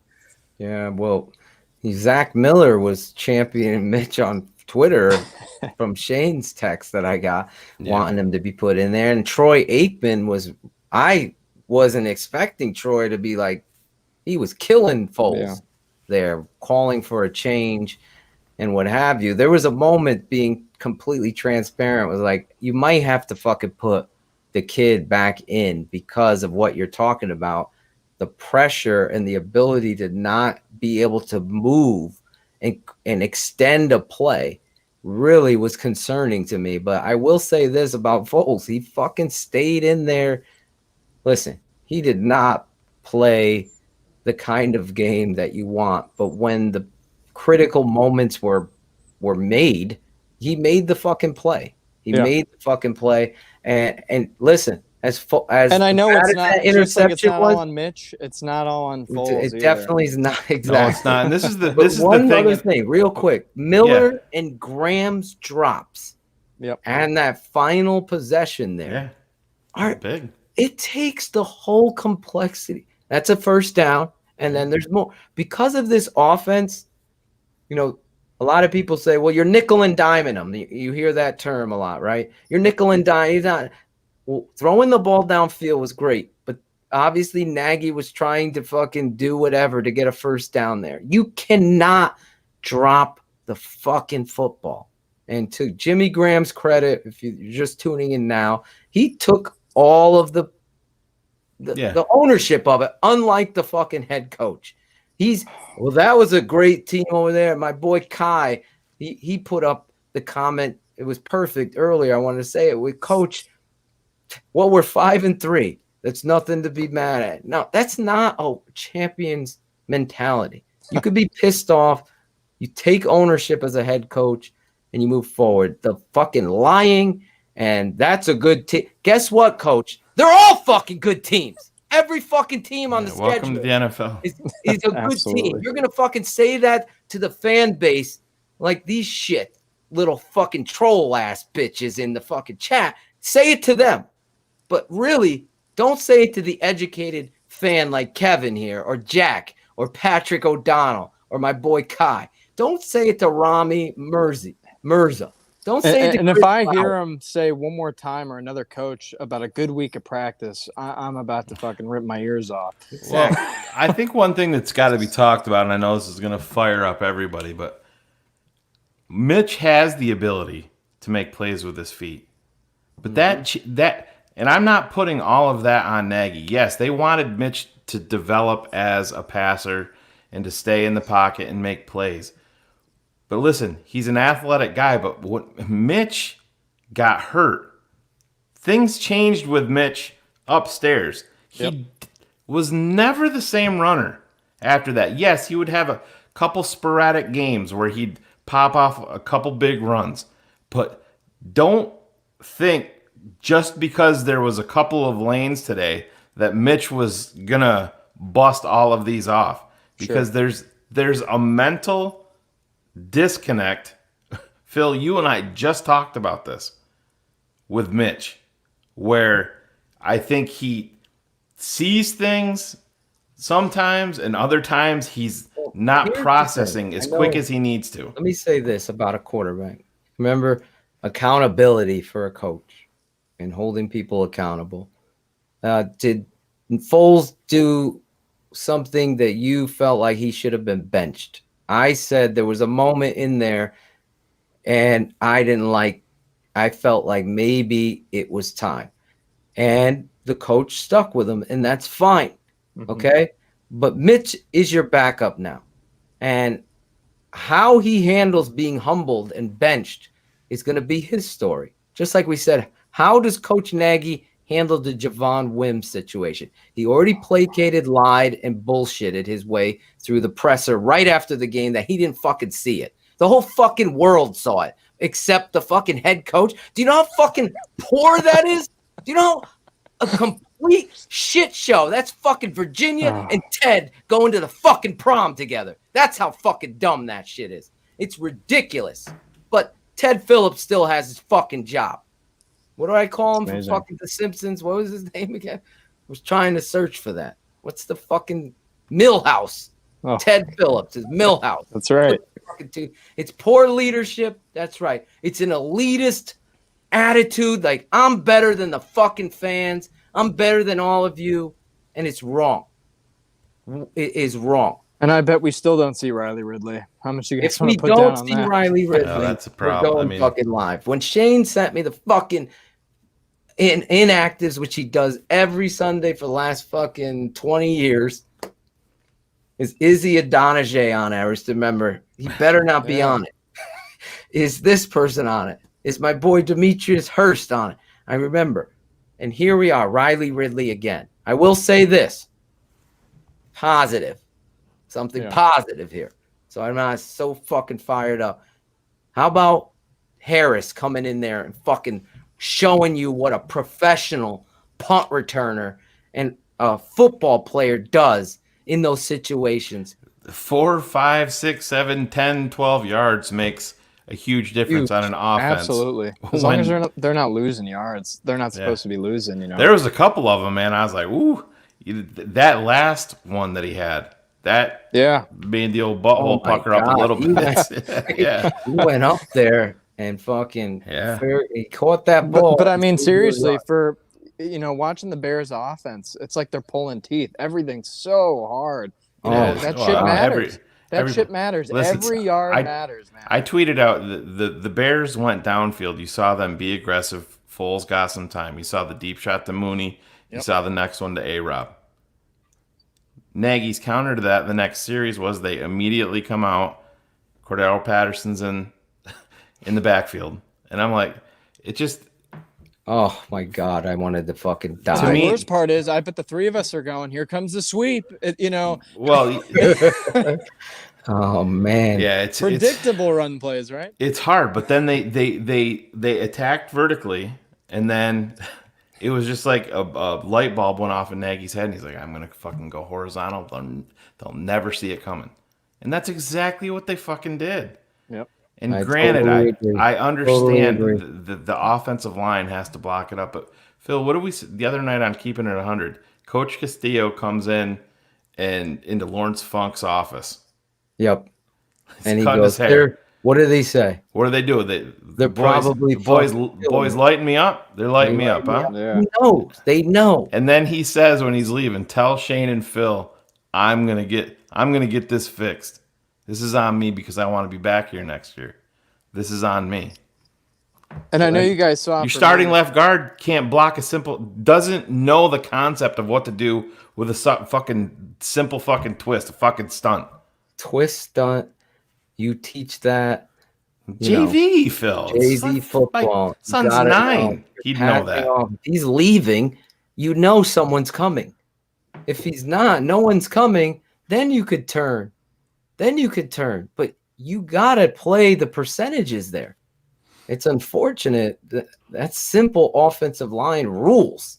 101. Again, this week, we will have Olin Kreutz this Wednesday on Keeping It 100. This show right here. He'll spit some fucking fire. You better buckle up for that. He'll spit. He'll keep it 100. You think we're not afraid to say shit? He's going to drop the fucking hammer on a bunch of these guys on offense. We know Olin. You know what's amazing to me, though? When you guys saw Juan Castillo with Funk, it's amazing how he kind of said to Funk, are they lighting me up? And then Leno goes out in this presser, and he says straight to the media, I think I'm playing pretty good, that's no energy. That is an organizational thing there, and that's what the Chicago Bears have done for years. They know that Charles is being lit up by fans and by the media, and that it's repeated. Everybody on Twitter, on Facebook, on our shows, everybody's lighting him up. So what does Chicago do? Sure. What do the Chicago Bears do? Charles, you get out there. We're gonna put you out there. This is our belief in you. This is gonna make you better because we're putting you in a presser. As a fucking head coach, Phil, if he was around, would you have put Javon Wims in the post game presser and said, "Take your fucking punches here. You deal with the bullshit." Absolutely, exactly. I would have put him right on You're front. Fucking right. He would have been out there right after. Yeah, keep it at 100. I would. Javon, you want to play here? You need to go own this shit right now because totally agree. You embarrassed me. I had that talk with my 6-year-old twin boys. They go to school. They're fucking roughhousing. They don't listen. I'm saying it. Your mom works in that fucking school. You are a reflection of me and your mom. You don't do that in front of us. And if you do, you're the first one to take ownership and apologize. That's what should have happened. Jimmy Graham did it as a true professional. I'm going to be a professional here and say this show, like Keeping It 100, goes onto podcast. And you could find the podcast version of this show, just like every Wednesday's Keeping It 100, on all of these places. Keeping It 100 can be found on all podcast streaming apps: iTunes, Spotify, iHeartRadio, Stitcher, Overcast, Castbox, Deezer, and finally, officially on Google Music and Podcasts. It's Keeping It 100 with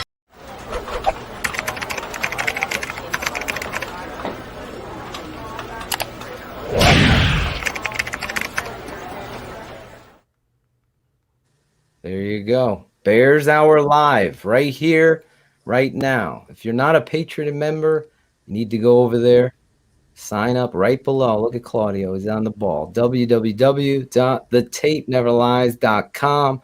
If you love the video breakdowns that I put out each and every week, try to get them out on Wednesday. Obviously, this week it probably will. You'll see it on the YouTube channel, The Tape Never Lies. That'll come out Wednesday afternoon for the free version, which is condensed. I think it was 17 or 18 minutes on the YouTube. It was 41 minutes on the Patreon side, really going in depth on defense, offense, and special teams. That's if you love this kind of stuff and you really want to talk football, that's what you want. That's what you want to be a part of, as well as live shows, coaches clinics, and Q&As. If you're embarrassed to be out here in front of the world, put your name to it like Jack is doing. If you're not ready for that, then you could sign up for Patreon. We are going to do live Q&As, discussions, back and forth, and bringing you guys on. Actually, Patreon people will be brought on, keeping it 100 for the entire show. We're just going to bring on as many of you that would like to be a part of that with the segments and everything like that. So that's the business side of it. Jack, you were great. I know the other patronages appreciate Absolutely. you. 0.0. That's what's going on over there. I know Ariel's got his own network that he's starting up. We'll have to follow him and see where he goes in the chat. So your final thought, Jack.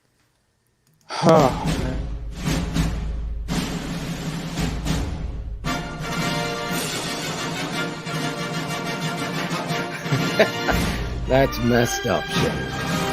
But I'll do it like this. I don't give a fuck.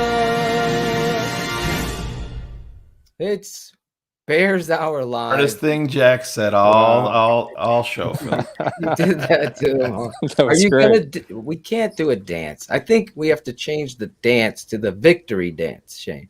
If Yeah, we we can do win, that. then you dance, because who fuck wants to dance after they saw that? The only one dancing was Javon Wims. Exactly. Jesus. The only one dancing. I still can't fathom people defending what he did out there on the football field. I No place for it.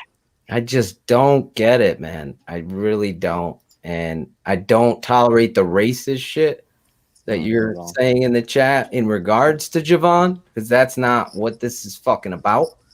What he did was wrong. And the reality of how that represents and reflects to the head coach is in question. And we're going to watch tomorrow, because coach didn't see it. I didn't see it, Shane. I still can't believe that. I mean, that's like Bill Clinton-less, you know. I didn't fucking inhale. She didn't swallow. What else is going on?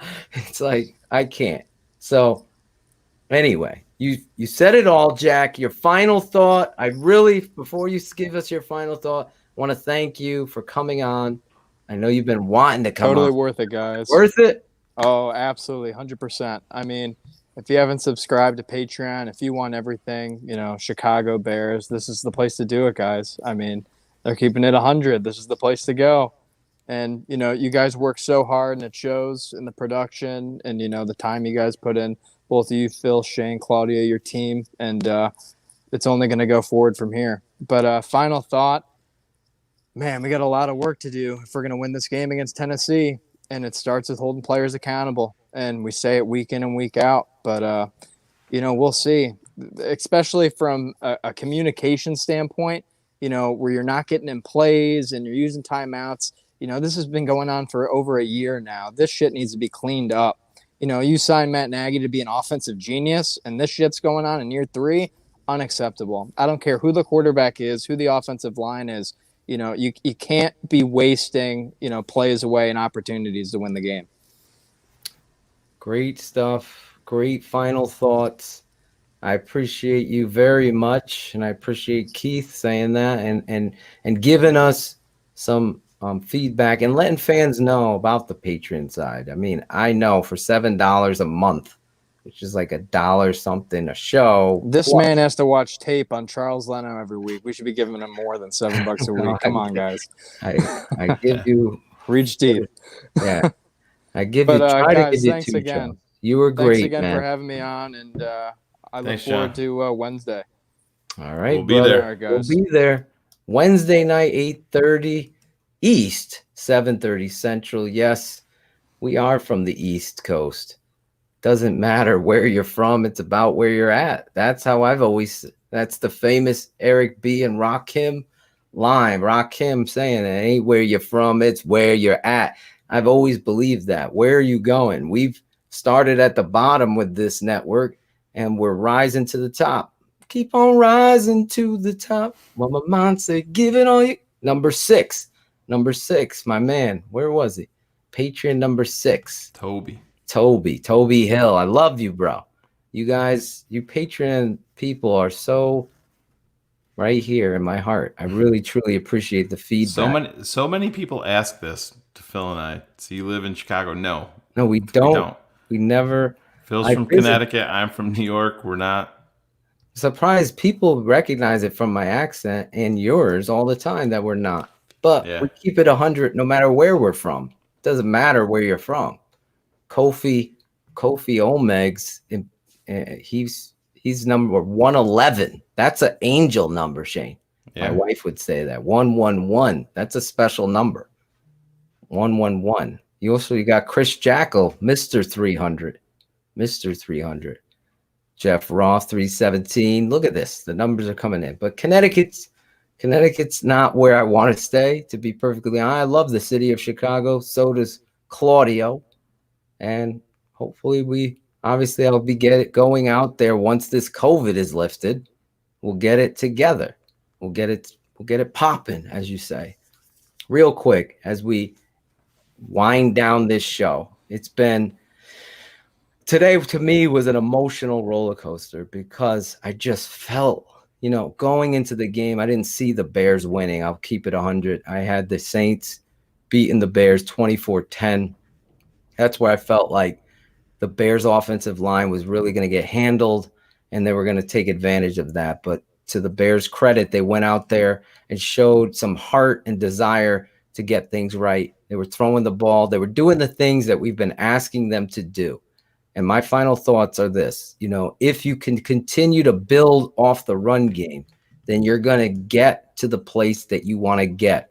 Unfortunately, when a coach throws when he should be running and runs when he should be throwing and uses the improper personnel and didn't see a fight break out on the football field, that's like a teacher allowing someone to get beat up in their classroom and not hold them accountable to the bullying or the bullshit that goes on. There's no place for that at all. So to be a head coach of the Chicago Bears and come out there with that kind of attitude, that self-defense, that elitist bullshit, talk down to the fans and the people and lying, I have no time for that. I've lost complete respect and belief in this head coach.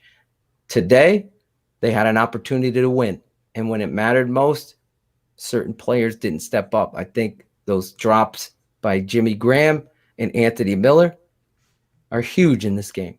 Real quick, Phil, Leon Moses, you're number 348. I just looked that up for you, bud. There you go. 348. But really, ultimately, Coach Nagy and this football team, whether it be Mitch moving forward or Nick Foles, I will say this. Mitch has got to be ready. Yeah. Mitch, you got to prepare every week. Like you're the starter. So ready that he is humbled and he is going to go out there and prove something. So it could happen at any given moment. You saw it right there. Spriggs comes in, Spriggs is down. The next guy's up. They finally are going to move Coward to the position he should be playing, tackle. It's like, I don't know. I think Coach Juan Castillo, I have to believe my uncle when he says somebody's a good coach. But I don't know who's calling the personnel. Because to me, real quick, if I was starting this game, obviously, if we're going to keep Leno in the game, I would have benched him and yada, yada, yada. So we're going to go with that. Leno would be the left tackle. Bars would be your left guard. Mustafa at center. Got Fetty in at right guard. And then obviously Massey or Spriggs. If it was me, though, deciding who was going to play, I would put Spriggs at left tackle, Coward at right tackle, and then Whitehair, blah, blah, blah, at center. If there's no Whitehair, Mustafa's at center, and then Bars is at left guard, and Ifedi's at right guard. That's how I would go out there and get the aggressive, try hard, get it out of them. Because what you've been getting on the offensive line is mistakes and lack of effort. And that's really forced this hand. Now, last point, I'm going to say this to finalize and then I'll shut up and you can say your final point, Shane. What happened with Javon Wims? I'm just going to say this again. As a football coach myself, that shit has no place in the game. It has no place on your football team on a professional level. Now, I saw some comments in here. Yeah, he did it. He should have pulled his helmet off his shoulder. No, this isn't a boxing match. This isn't street wars. This isn't gang fights. This isn't proven shit. What you're proving to me is you're an immature, selfish person. That you put I'm going to stick up for my boy in front of I'm going to play hard for my team. And that right there is the difference between be you and be together. And until this coach understands that you have to hold everybody accountable, not just the guy that's fighting, not just the guy that's playing this shit. The BU philosophy is done. That was fun for a t-shirt. This year and last year, it should have been about let's be us. Who are we? And until you figure out that, Coach Nagy, who you are, this team is going to be at the cusp of winning and never be in the championship. And those are my final thoughts, Shane. Yeah, real quick, Carden reached out. Carden Qualls was on there. You are number 197. 197. Look at that. 197. Chris Zorich in there. There you go. But that's a perfect place to wrap it up, Phil. We're 2 hours plus here. 2 hours plus. Bears drop 26-23 overtime. Clunker to the Saints. They had their chances. I mean, they really could have put their foot on the throat of the Saints up 13-3. And when they got there, they got a little bit of momentum built up, but you knew the fucking car filled with clowns was barreling down the road, and you knew that it was going to be Chicago Bears football coming again. And this team can't handle success for whatever reason. They can be gifted things, and it's going to be followed up almost immediately with inept coaching, with inept play, with boneheaded decisions on the field like you saw with Javon Wims. So, but hey, you deal with this until midnight tonight. Hopefully these coaches get after these guys tomorrow on tape. Hopefully we see some roster reshuffling moving forward, because the NFL, it doesn't wait for long for anybody. You got a tough road game. We were supposed to be in Nashville this week. Phil and I were supposed to be on vacation with our wives, with a bunch of friends that we don't get to see too much, living it up in Nashville for this game. But the Bears, hey, listen, Titans got beat. Bears can go into Nashville and they can steal one, but you have to be prepared. It's offense, defense, special teams. This is the coach. It is. You're gonna said it before, but this is really you're gonna dictate if you have a tiny chance or if you have no chance. And I mean, if it's gonna be a full implosion, and we're gonna be here for it, right, wrong, or indifferent.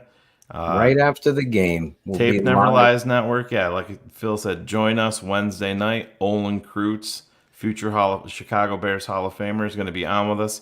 And if you think that we're spitting fire, you wait until you hear what this guy's got to say about the offense, about Coach Nagy, about the quarterback position, and most importantly, about this offensive line. Cars is off suspension. He'll be back on Wednesday night. He's even going to He will deliver a personal message, an apology. That's his only way he's coming back. Anyway, real quick, Shane, breaking news. Our buddy, Greg Braggs, is going to be at the game. Yeah.